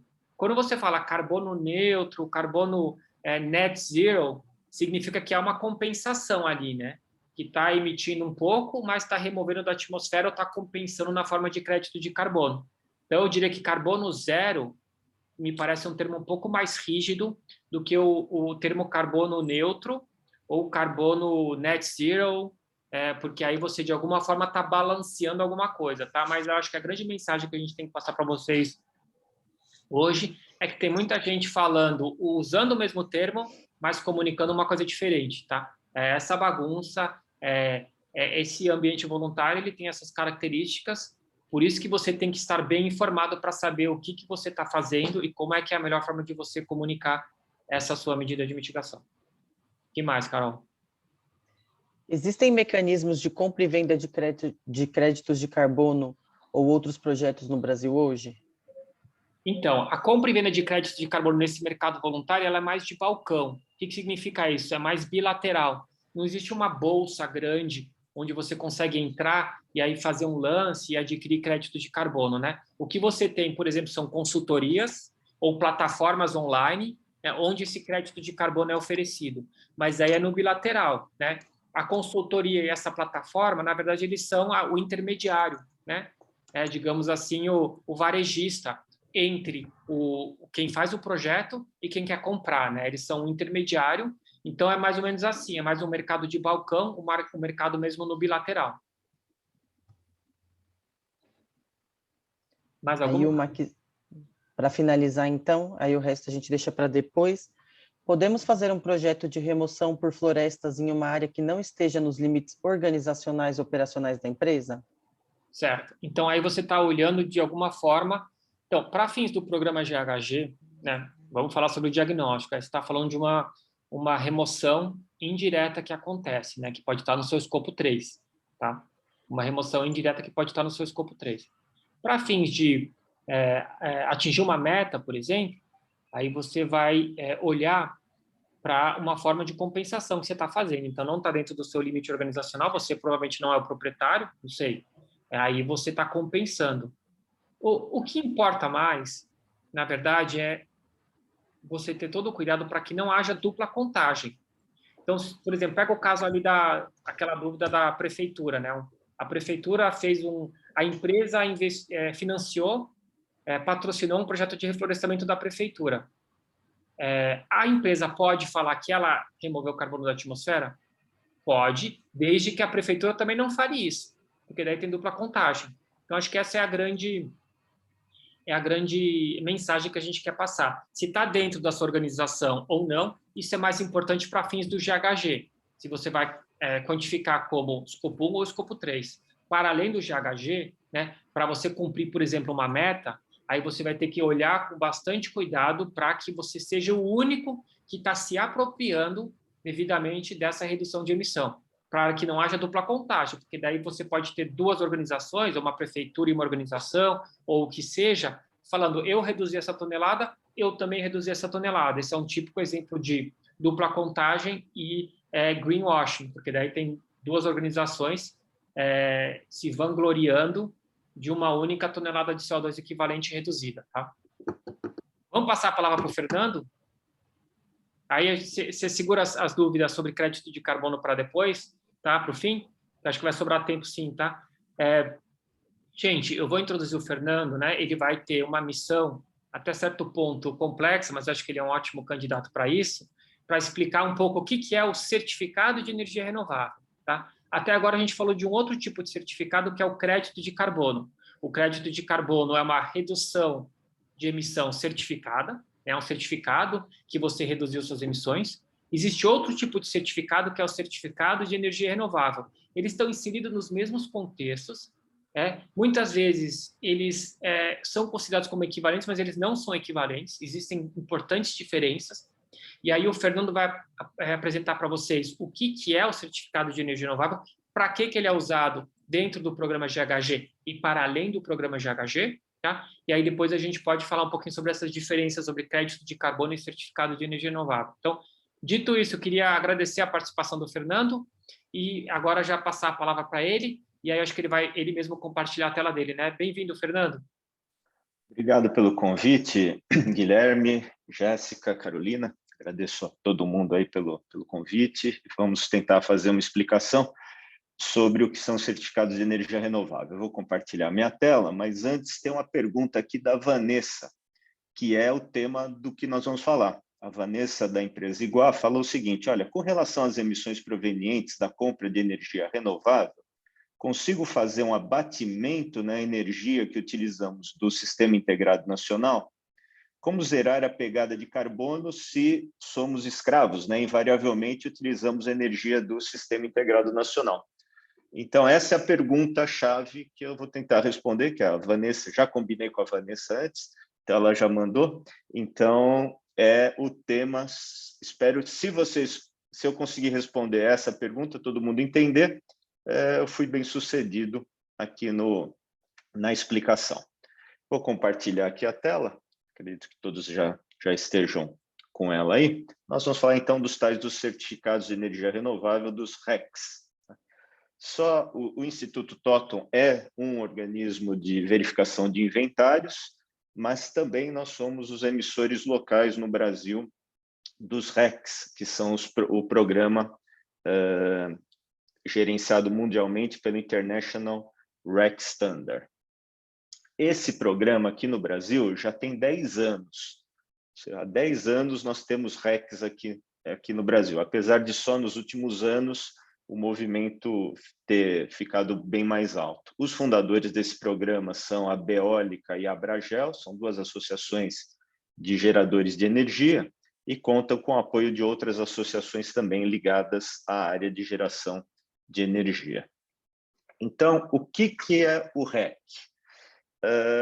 Como perguntou a Vanessa, né, ela falou, olha, eu receba uma energia do grid, que é uma média. Então, assim, o único jeito que eu tenho de abater, de reduzir minhas emissões de consumo de energia elétrica é fazendo eficiência energética? Não, não é a única forma. É uma forma adequada, você reduzir o seu consumo de energia, mas se você conseguir rastrear a sua energia, a energia que você está consumindo, você consegue, até no limite, dizer que você está sendo responsável por emissões zero, com o instrumento do REC. O sistema elétrico do Brasil, que é igual de vários outros países, o que acontece? A gente tem, de um lado, geração renovável e não renovável. Aí a gente tem um sistema de transmissão e distribuição, essa energia misturada, e quem está na ponta de cá, né, o consumidor, ele puxa uma carga de energia determinada dessa rede, só que ele não está nem recebendo energia verde, nem energia não renovável, ele está recebendo uma energia cinza. Então, hoje, os membros do protocolo GHG, quando vão reportar as emissões de energia, cada um se aloca por volta de 62 quilos de CO2 para cada megawatt-hora, que é a média do grid do ano de 2020. Tá?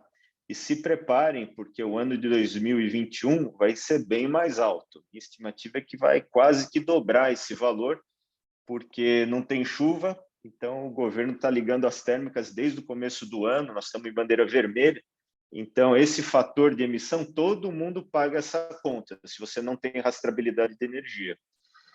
Para resolver esse problema, nos mercados mundiais, foi criado o tal do REC. O que é o REC? Como a gente não consegue fazer o rastreamento físico da energia, a gente faz um sistema chamado de book and claim. Você registra a energia renovável que é injetada no sistema, bate um carimbo e gera um certificado. Na verdade, certificado não existe, é um bit byte. Tá? E as empresas consumidoras, ou elas adquirem energia cinza, que é a média do grid, ou elas compram certificados para dar origem à sua energia. Então, é uma prateleira, a gente tira os certificados emitidos, entrega como aposentadoria, certificados aposentados para os consumidores, e aí você tem um sistema de book and claim, que é o que é usado no Brasil, é igualzinho usado nos Estados Unidos, na Europa, no Japão, na Austrália, enfim, na China. Todos os países têm um sistema parecido, por quê? Porque a energia elétrica não é fisicamente rastreada. Ele, então, se torna um ativo que é adquirido pelos consumidores, mas esse ativo ele é criado nas empresas de geração de energia. E precisa ter um órgão central que evita a dupla contabilização. Por exemplo, como que você evita que uma eólica venda esse benefício ambiental, o mesmo megawatt-hora de energia renovável, para 2, 3 clientes diferentes?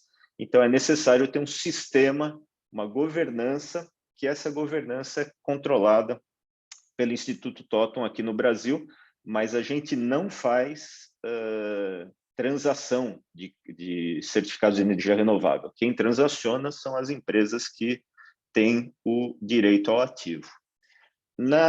Para vocês terem uma ideia, na Europa, o REC lá chama garantias de origem, lá são transacionados por volta de 500 a 600 milhões de RECs por ano, de garantias de origem por ano. Nos Estados Unidos se chama REC, e nos outros países existe o I-REC Standard, na ausência de um sistema local regulado de transação desses certificados.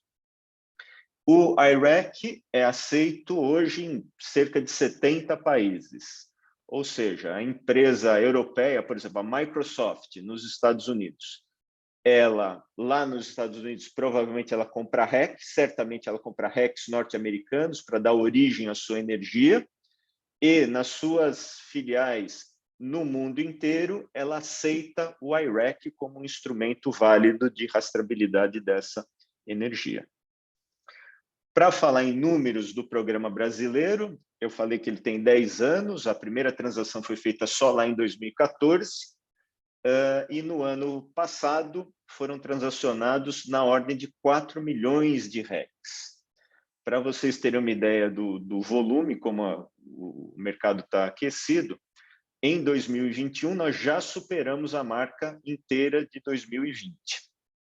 E o número de usinas aptas a gerar RECs está chegando aí na ordem de 200 usinas. As usinas precisam ter um registro conosco para que se evite a dupla contagem, o duplo beneficiário.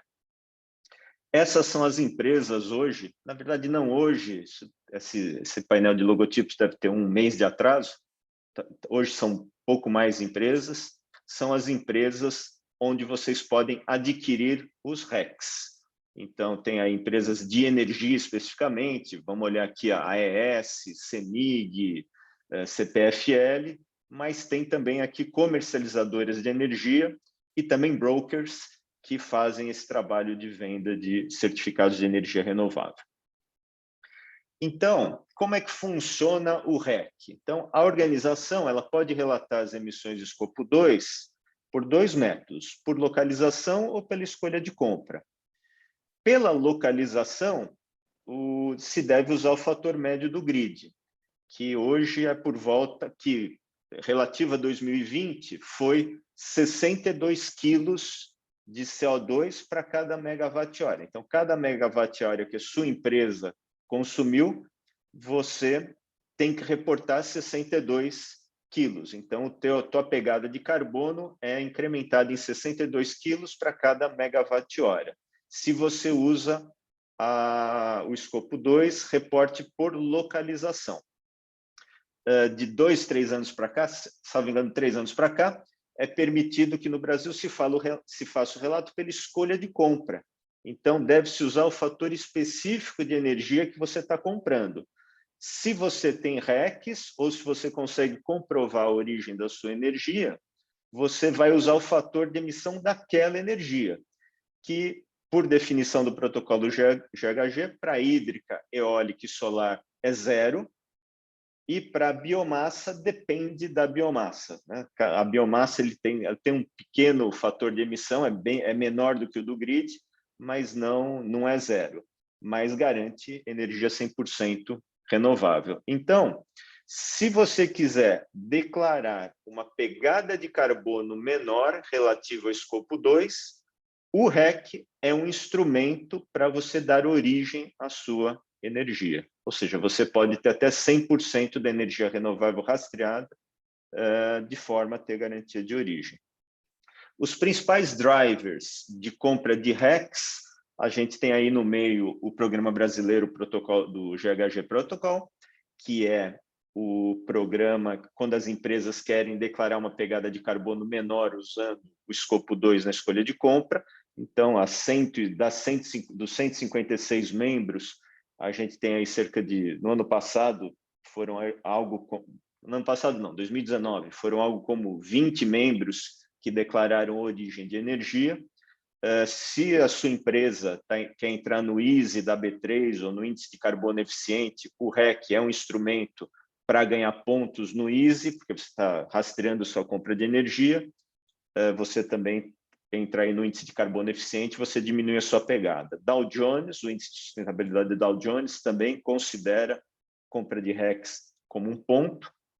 Tem as certificações de prédios verdes, o Green Building, que exigem o consumo de energia renovável, e ele é demonstrado por meio de certificados. E tem um grupo chamado RE100, que são empresas mundiais, de atuação mundial ou de atuação local, mas muito grandes, que se comprometeram com o consumo de energia renovável, 100% de consumo de energia renovável a curto, médio e longo prazo. A soma de energia dessas empresas, mais ou menos, é o tanto que a Austrália consome de energia. Então, é um valor razoavelmente alto. Então, você tem todas as Big Techs estão aí, o Walmart, as montadoras estão aí. Então, essas empresas, para atingir suas metas de 100% renováveis, várias delas usam o REC. O REC não precisa ser necessariamente adquirido junto do contrato de energia. Ele pode ser adquirido junto ao contrato de energia, mas ele também pode ser adquirido de forma desagregada. eu tenho aqui alguns exemplos de que saíram na imprensa, por isso que eu estou colocando. Por exemplo, Bradesco compra certificados, Itaú garante consumo de energia 100% renovável. Como que as empresas, para a gente finalizar, fazem o processo de compra de RECs? Deixa eu ver aqui. Não, aqui. Um jeito é o seguinte, olha, nós estamos em 2021, acabou 2020, eu estou reportando 62 quilos por megawatt-hora consumido, quero reportar 0. Então, o que eu tenho que fazer? Pego o meu consumo em megawatt-hora do ano passado, compro RECs de energia gerados no ano passado para dar garantia de origem à minha energia. Com isso, eu vou poder, dependendo do tipo do REC escolhido, até reportar emissões 0. Então, várias empresas fazem isso. Outras empresas, por exemplo, como a Telefônica, que é a Vivo, né, que é a última notícia que está aqui embaixo, o que ela fez? Ela falou, olha, o meu consumo de energia é da ordem de 800 mil a 1 milhão de megawatt-horas por ano aqui no Brasil. Então, ela fechou um contrato de compra de RECs com uma empresa para os próximos 4 ou 5 anos. Então, você está comprando os RECs, em vez de olhar para o passado, você está fechando um contrato mais para o futuro.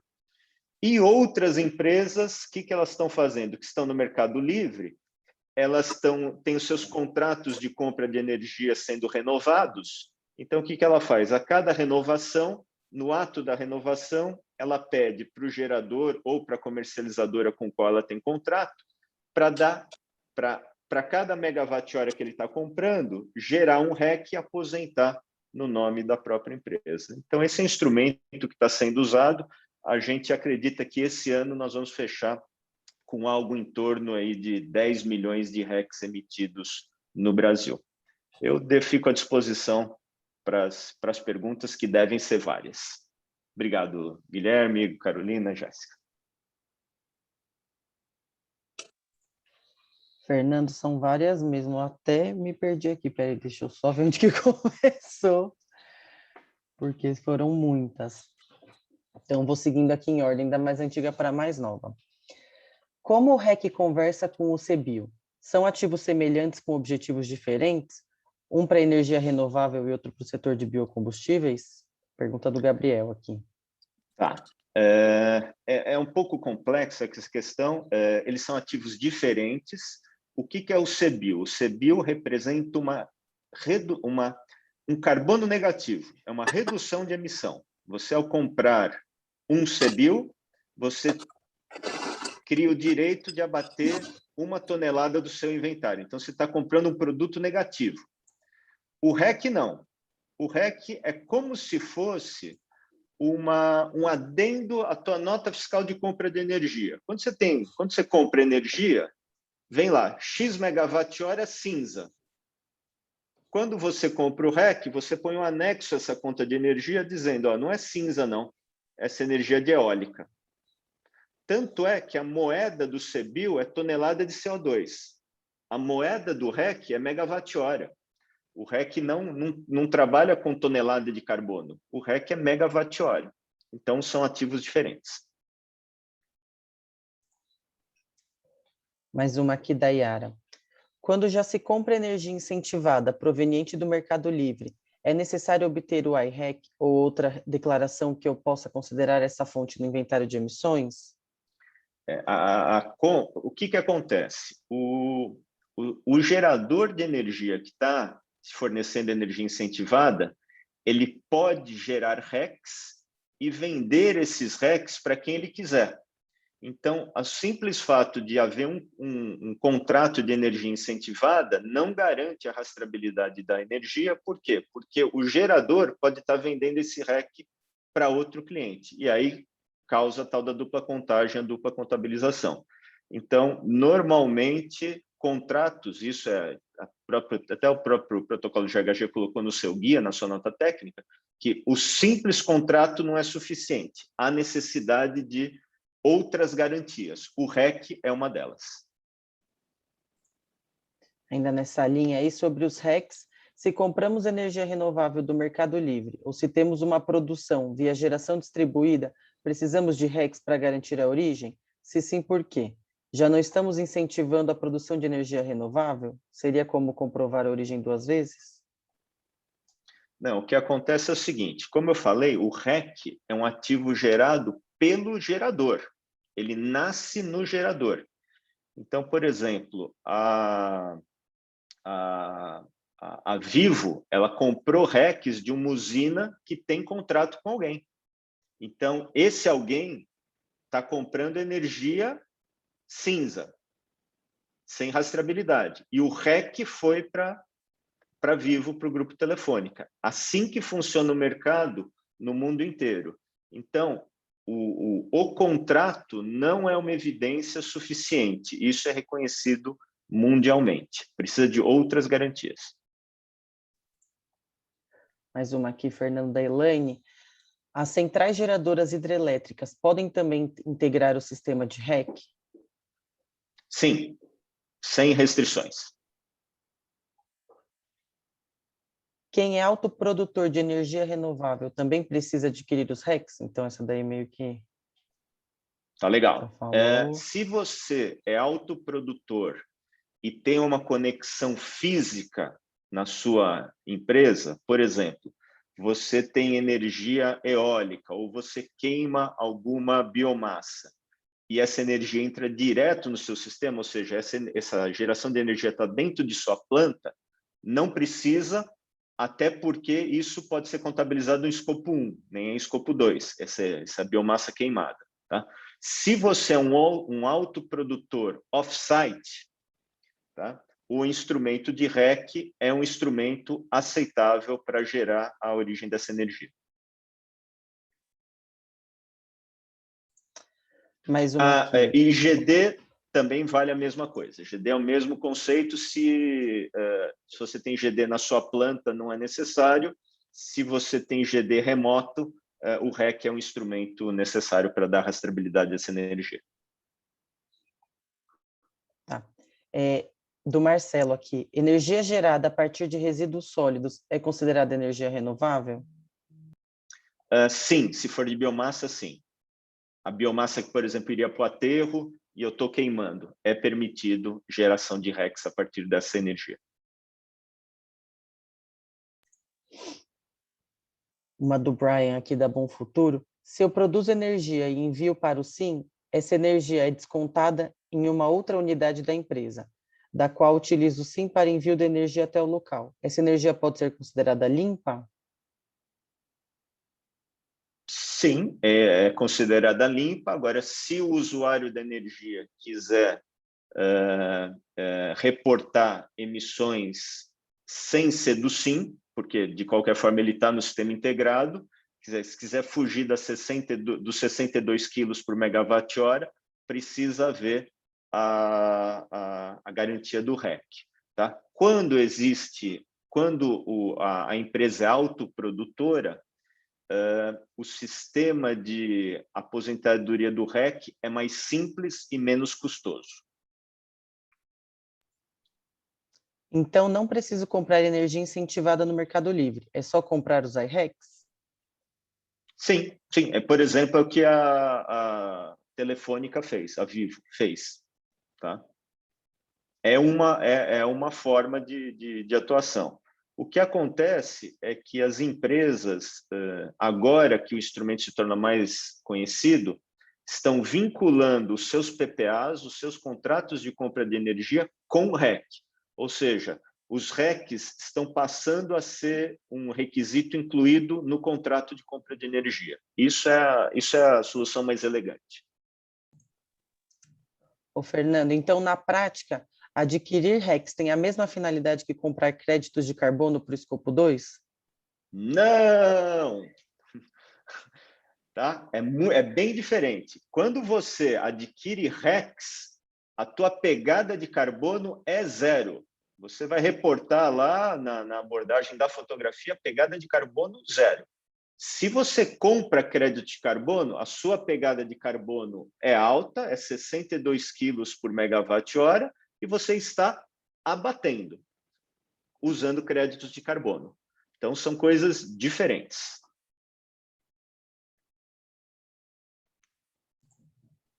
Mais uma aqui. É possível gerar um certificado de abatimento de CO2 para os clientes de seu produto específico e nossos clientes podem utilizar para abater em seus escopos? Aí nós já estamos falando de análise de ciclo de vida do produto e métodos de crédito de carbono. Esse troço é complicado à beça, tá? Eu diria que é muito difícil você apurar créditos de carbono a partir de um produto feito. Mais uma aqui só para a gente deixar bem claro isso. Para compensar meu escopo 2, eu preciso necessariamente comprar os iRECs ou posso compensar a partir de créditos de carbono de outros tipos de projetos geradores? Vamos lá. Para compensar o seu escopo 2, só crédito de carbono, para compensar. Agora, se você quiser reportar o escopo 2 zero, aí é REC. REC não é ferramenta de compensação. REC é uma ferramenta para você dar origem para a tua energia. E dando origem para a tua energia, sua empresa tem emissão zero de escopo 2, até o limite de zero de escopo 2.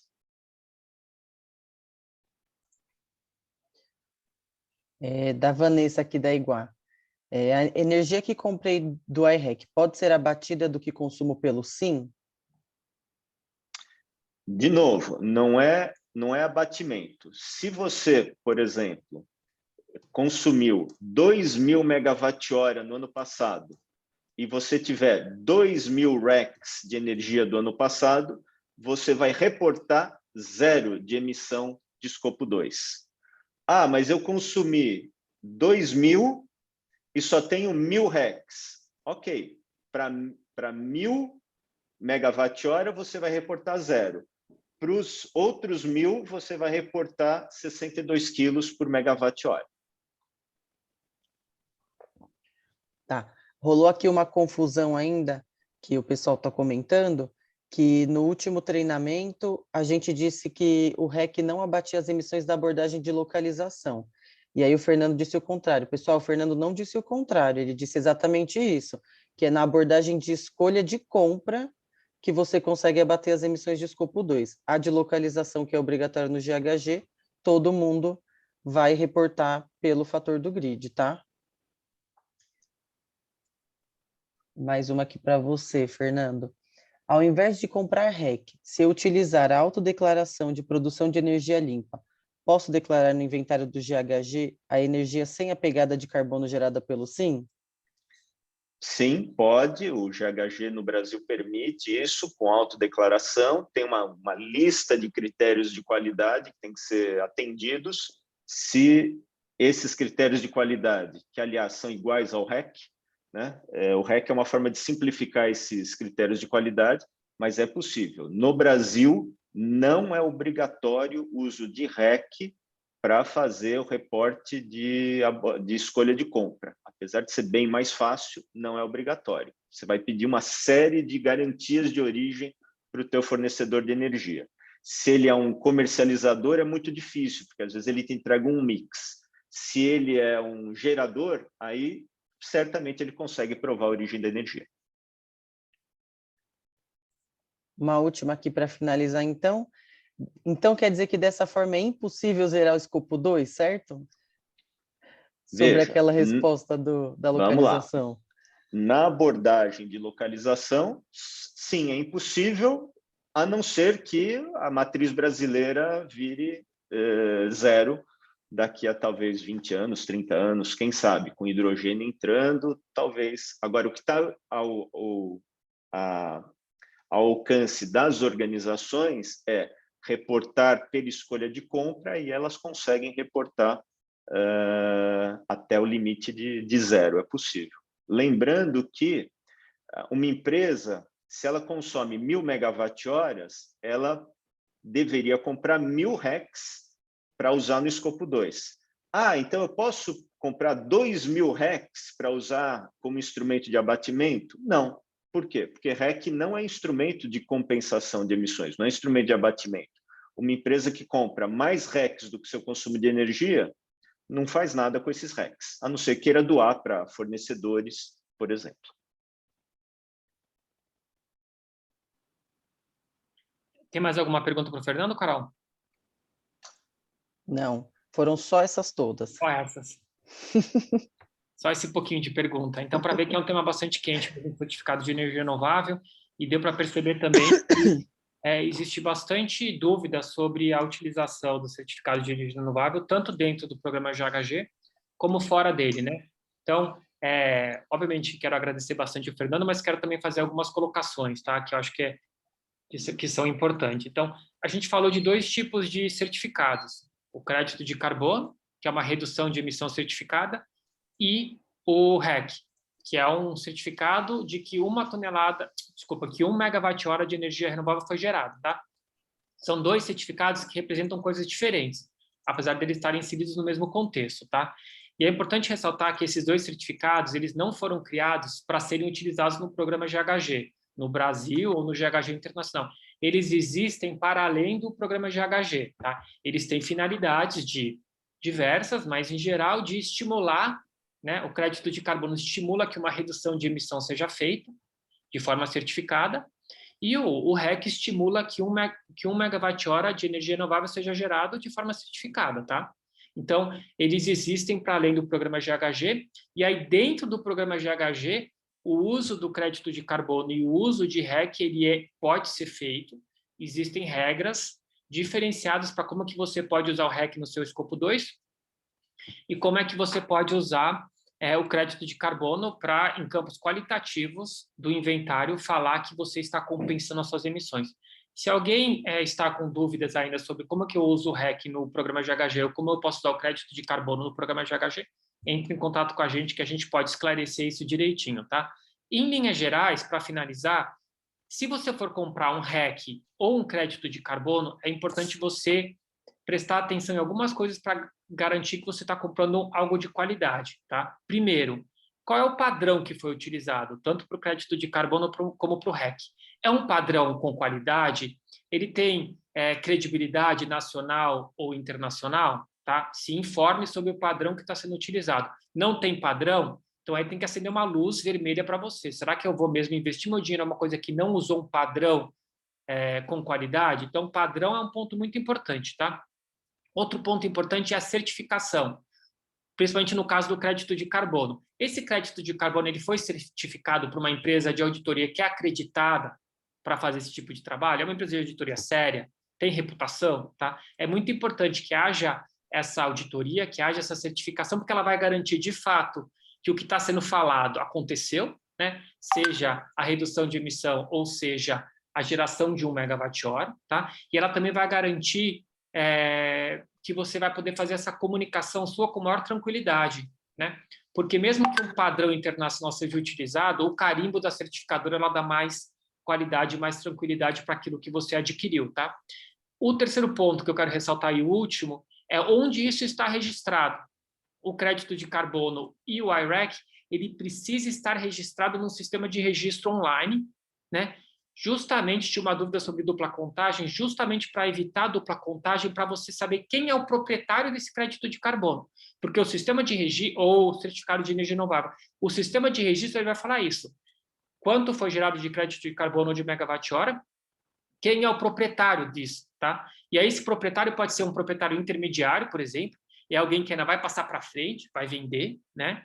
Ou alguém que vai fazer o uso desse certificado para aquilo que a gente chama de aposentar, né? Então, você vai usar, você vai queimar esse certificado no sentido que ele vai deixar de existir, porque você se apropriou dessa redução de emissões ou desse megawatt-hora de energia renovável gerado, tá bom? Então, lembrem, gente, o padrão é importante, a certificação é importante e o sistema de registro é muito importante, tá certo? E aí, agora, quero agradecer muito o Fernando pela participação dele e por estar disposto também a responder várias perguntas sobre como são as regras do programa GHG. Obrigado, Fernando. A gente ainda tem um tempinho para abrir para outras dúvidas sobre o programa, que eu acho que ainda tem bastante dúvida, né, gente? Carol, Jéssica? Tem sim, Gui. Antes de eu entrar em umas dúvidas que ficaram, eu queria pedir para você reforçar aqui que o pessoal ainda está com dúvida se eles vão reportar 2 vezes o escopo 2, e como que eles apresentam, então, que as emissões foram geradas comprando iRECs, sendo que no GHG eles não vão zerar a emissão pela abordagem da localização. Certo. Então, tudo que a gente está falando aqui está nas nossas diretrizes de contabilização de escopo 2, no nosso site. Então, é entrar lá, a gente traz exemplos, são diretrizes bastante didáticas. Lendo com cuidado as diretrizes, eu tenho certeza que vocês vão entender, tá? Então, o escopo 2, você vai poder registrar de duas formas, se você quiser, tá? Uma forma é obrigatória, a segunda forma é opcional, só se você quiser. A primeira forma é a abordagem de localização. O Fernando já falou sobre isso. Todo mundo vai ter que fazer a abordagem de localização para fins de conservadorismo. Então, para ser conservador, o método pede que todo mundo use a abordagem de localização. Tá? 100% dos membros vão fazer assim o cálculo do escopo 2, e aí é basicamente você pegar o fator de emissão do Sistema Interligado Nacional para fazer o cálculo, que o Fernando falou. Esse fator de emissão é 62 kg de CO2 por megawatt-hora consumido por você. Então, é fazer só uma multiplicação clássica, né, da quantidade de megawatt-hora que você consumiu vezes esse fator de emissão, você tem quanto o seu consumo de eletricidade de fato emitiu, tá? Isso é a abordagem de localização. Se você quiser ir além, né, e também fazer a abordagem de escolha de compra, é totalmente voluntário, não precisa fazer, tá? Se você está adquirindo certificado de energia renovável, né, os RECs, ou se você está comprando energia renovável no Mercado Livre, você vai poder também contabilizar suas emissões em paralelo, de outra forma, não mais usando o fator de emissão do grid, mas usando o fator de emissão dessa sua fonte comprada, tá? É como se você tivesse um relato físico, né, do que de fato aconteceu, porque a sua empresa está ligada no poste de luz, e você tem um relato virtual daquilo que você contratou num ambiente contratual, tá? E nesse ambiente contratual, então, você pode ter comprado ou no Mercado Livre, de fato, a energia renovável ou o certificado de energia renovável. Nas nossas diretrizes, a gente fala quais são as evidências que você precisa apresentar para o REC e quais são as evidências que você precisa apresentar para essa compra só no Mercado Livre, para você, de fato, conseguir fazer a contabilização dessa forma. O REC tem menos exigência porque ele já é completo, ele já tem todas as informações que a gente precisa. Um contrato, por exemplo, de compra de energia renovável não tem todas essas informações porque ele foi feito para outra finalidade. Então, você vai ter que trazer evidências adicionais. Feito tudo isso, você vai ter um relato adicional, se você quiser, de escopo 2. Então, no seu inventário vão constar duas tabelas diferentes, os dois relatos, tá? E nessa segunda tabela você vai ter a sua emissão se a gente considerar somente a sua escolha de compra, tá? E aí é o que o Fernando falou, você pode até zerar essas emissões, porque a sua escolha de compra, ela representa 100% de energia renovável. No abordagem de localização, você não vai poder zerar, é uma escolha do programa para ser conservador, para sempre mostrar quanto de carbono você está emitindo, considerando que você está ligado fisicamente no grid, tá? Espero ter conseguido esclarecer, senão a gente permanece à disposição. Mais alguma coisa, Carol? Não, agora a gente pode começar com as perguntas que a gente tinha guardado para o final. Tá bom. Então, começando aqui a primeira, a agricultura em algum momento pode ser contabilizada como remoção? Exemplo, plantio de café durante o período de crescimento e colheita, podemos contabilizar como remoção? Tá. Se você for olhar para aquelas metodologias dos padrões que eu falei de crédito de carbono, tem metodologia também para agricultura. Então, você vai poder olhar no padrão que você escolheu, ele vai falar, olha, esse padrão aceita esse tipo de projeto de crédito de carbono, de energia, de floresta, de resíduo e de agricultura. Aí você vai olhar para esse tipo de projeto de agricultura que o padrão aceita e ver se a sua atividade se enquadra ali ou não. Claro que toda a biomassa que cresce remove carbono da atmosfera. Então, nesse sentido, há uma remoção. Não sei se ela é representativa ou não, tá? Para fins do programa GHG, agora esquece o mundo todo, vamos olhar só para o programa GHG, a gente tem diretrizes específicas para a emissão da agricultura, emissão e remoção. Também no nosso site. Consegue entrar lá e ver como é que a gente fala que tem que ser contabilizada as emissões e remoções da agricultura, tá bom? Em linhas gerais, o que esse guia fala? Que quando você tem uma vegetação herbácea, por exemplo, uma cultura, soja, milho, algodão, o que seja, como você remove pouca quantidade de carbono da atmosfera e logo colhe e esse carbono volta para a atmosfera, você não precisa contabilizar nem essa emissão, nem a remoção, quando você está falando de vegetação herbácea, tá? Se você estiver falando de vegetação lenhosa, aí sim tem que contabilizar, tá bom? Que mais, Carol? Qual a melhor ferramenta para o cálculo de redução das emissões? Então, a ferramenta do GHG, ela pode até ser usada, tá? Por quê? Porque você vai poder pegar e usar ela duas vezes. Você vai usá-la para primeiro saber quanto que você emite, você faz o seu projeto e tal, aí você pode usar essa ferramenta do GHG para saber quanto que você está emitindo depois do projeto. Aí você faz só o cálculo do delta, quanto você emitia antes, quanto você emite agora, e aí a diferença é a sua redução de emissões. Então, para algumas fontes de emissão, você vai conseguir fazer isso sim. Agora, ela não foi feita para esse fim específico, então ela não vai se encaixar perfeitamente em todas as obrigações que você tem quando você faz, por exemplo, um projeto de crédito de carbono. Porque o projeto de crédito de carbono ele é bastante rígido, ele vai ter uma metodologia, né, o padrão, lembra do padrão? O padrão vai te dar a metodologia de cálculo. E aí é complexo mesmo, gente. Aí a metodologia de cálculo você vai ter que seguir passo a passo para conseguir emplacar o seu projeto como crédito de carbono. Talvez a ferramenta do GHG para alguns tipos de projeto não dê conta do recado. Aí você vai ter que fazer por fora, tá? Ou por conta própria, pegar um papel e lápis e começar a fazer o cálculo ali mesmo, tá bom? Que mais, Carol? A certificação do projeto só é feita através de empresas privadas?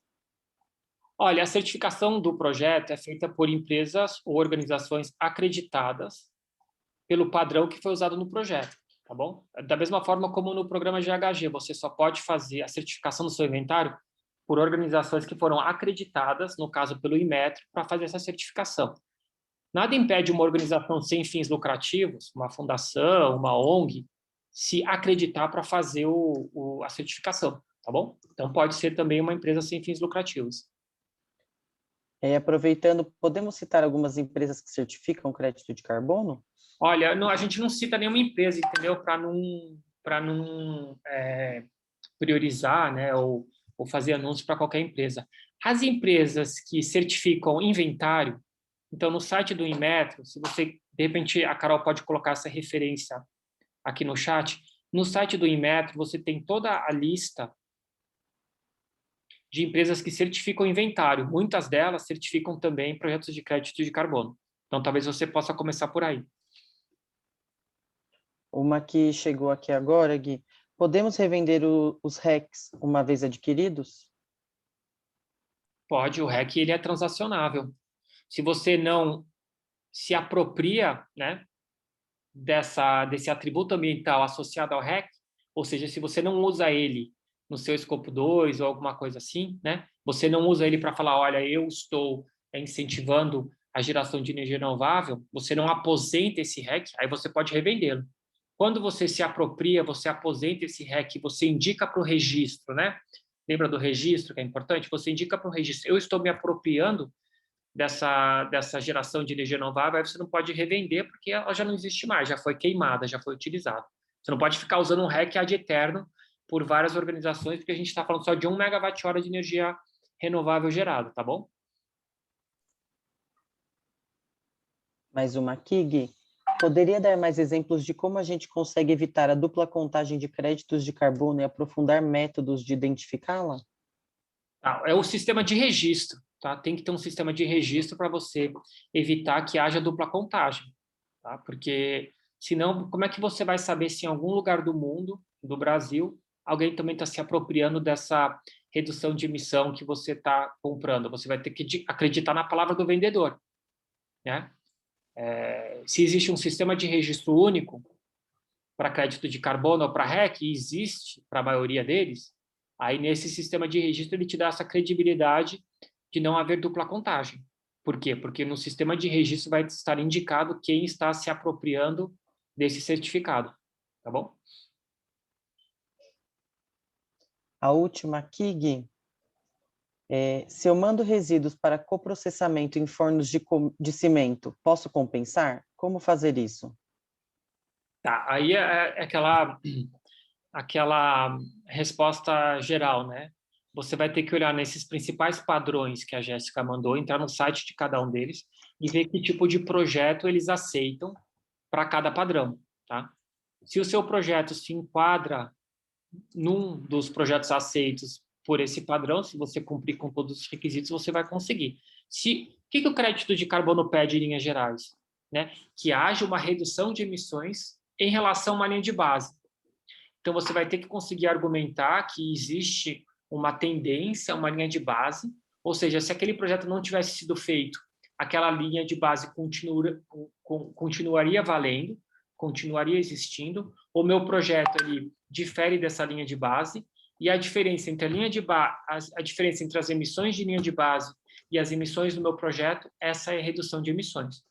Mas isso você vai ter que olhar para o seu projeto, que você escolheu para o seu padrão, ver se ele aceita ou não esse tipo de atividade. Então, por exemplo, quem está deixando de queimar óleo diesel, gás natural, ou o que seja, e está começando a queimar resíduo, tá? Isso é um tipo de projeto que pode ser aceito porque há, sim, uma diferença em termos de emissão. Mas aí tu vai ter que olhar no padrão e ver certinho se pode ou não. Gui, acabaram aqui as perguntas. Só um comentário aqui da Letícia sobre algumas pessoas tendo dificuldade de terem suas dúvidas respondidas pelo e-mail do programa, né? Se tem alguma forma de conseguir tirar essas dúvidas além desse momento do webinar. Como a gente está em home office, a gente não tem telefone, então, para vocês poderem ligar, mas a equipe tem ficado online no Skype.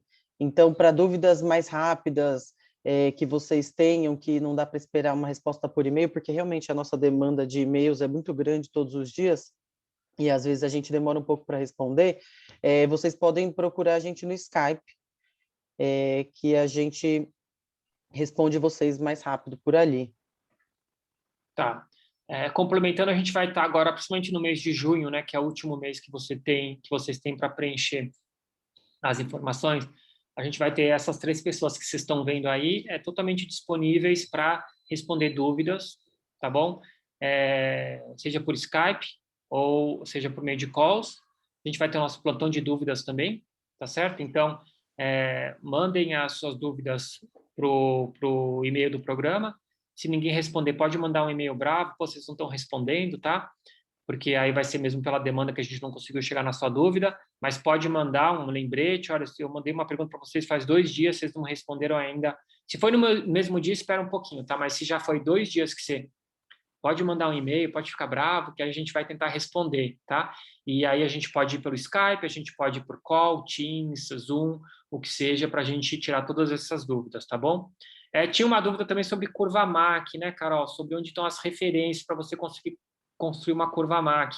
Eu mandei aqui no chat uma referência de um estudo que a gente fez, né, de diretrizes, que são diretrizes para precificar o carbono internamente, mas é outro assunto, mas lá tem uma parte específica sobre referências para a curva Mach.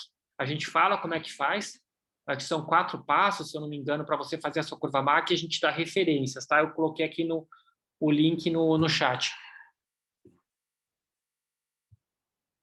É isso de dúvidas, eu acho, né, Carol? É isso sim, Gui. Então, tá bom, gente. Passamos um pouquinho do tempo, mas a gente também tinha pensado em ficar até meio-dia com vocês, talvez, né? Então, lembrando que o sistema de registro já está aberto para vocês fazerem adesão pelo sistema, tá bom? Já pode entrar lá, já pode aderir ao ciclo 2021. Tem alguém aqui fazendo uma pergunta, se você tiver com algum problema de cadastro para fazer isso que eu falei, manda um e-mail para a gente, porque às vezes dá um bug no sistema mesmo, e a gente tem que, até no Windows dá bug, né, gente? Então, no registro público também vai dar bug, tá, às vezes.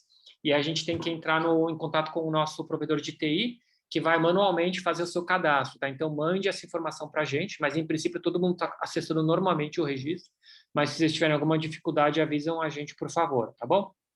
Então, eu queria agradecer muito o Fernando pela participação, agradecer a Jéssica pela apresentação e a Carol pela administração aí das perguntas. Fernando, muito obrigado. Pessoal, a gente permanece à disposição e agora vamos que vamos, né? Até o final de junho para botar esses inventários para dentro, para a gente conseguir fechar tudo dia 30 de junho. Muito obrigado à participação de todos. O evento vai ser compartilhado, né, o link de transmissão. A gente também vai compartilhar a apresentação aos membros. E, mais uma vez, qualquer dúvida, por favor, entre em contato com a gente. Muito obrigado e até uma próxima oportunidade.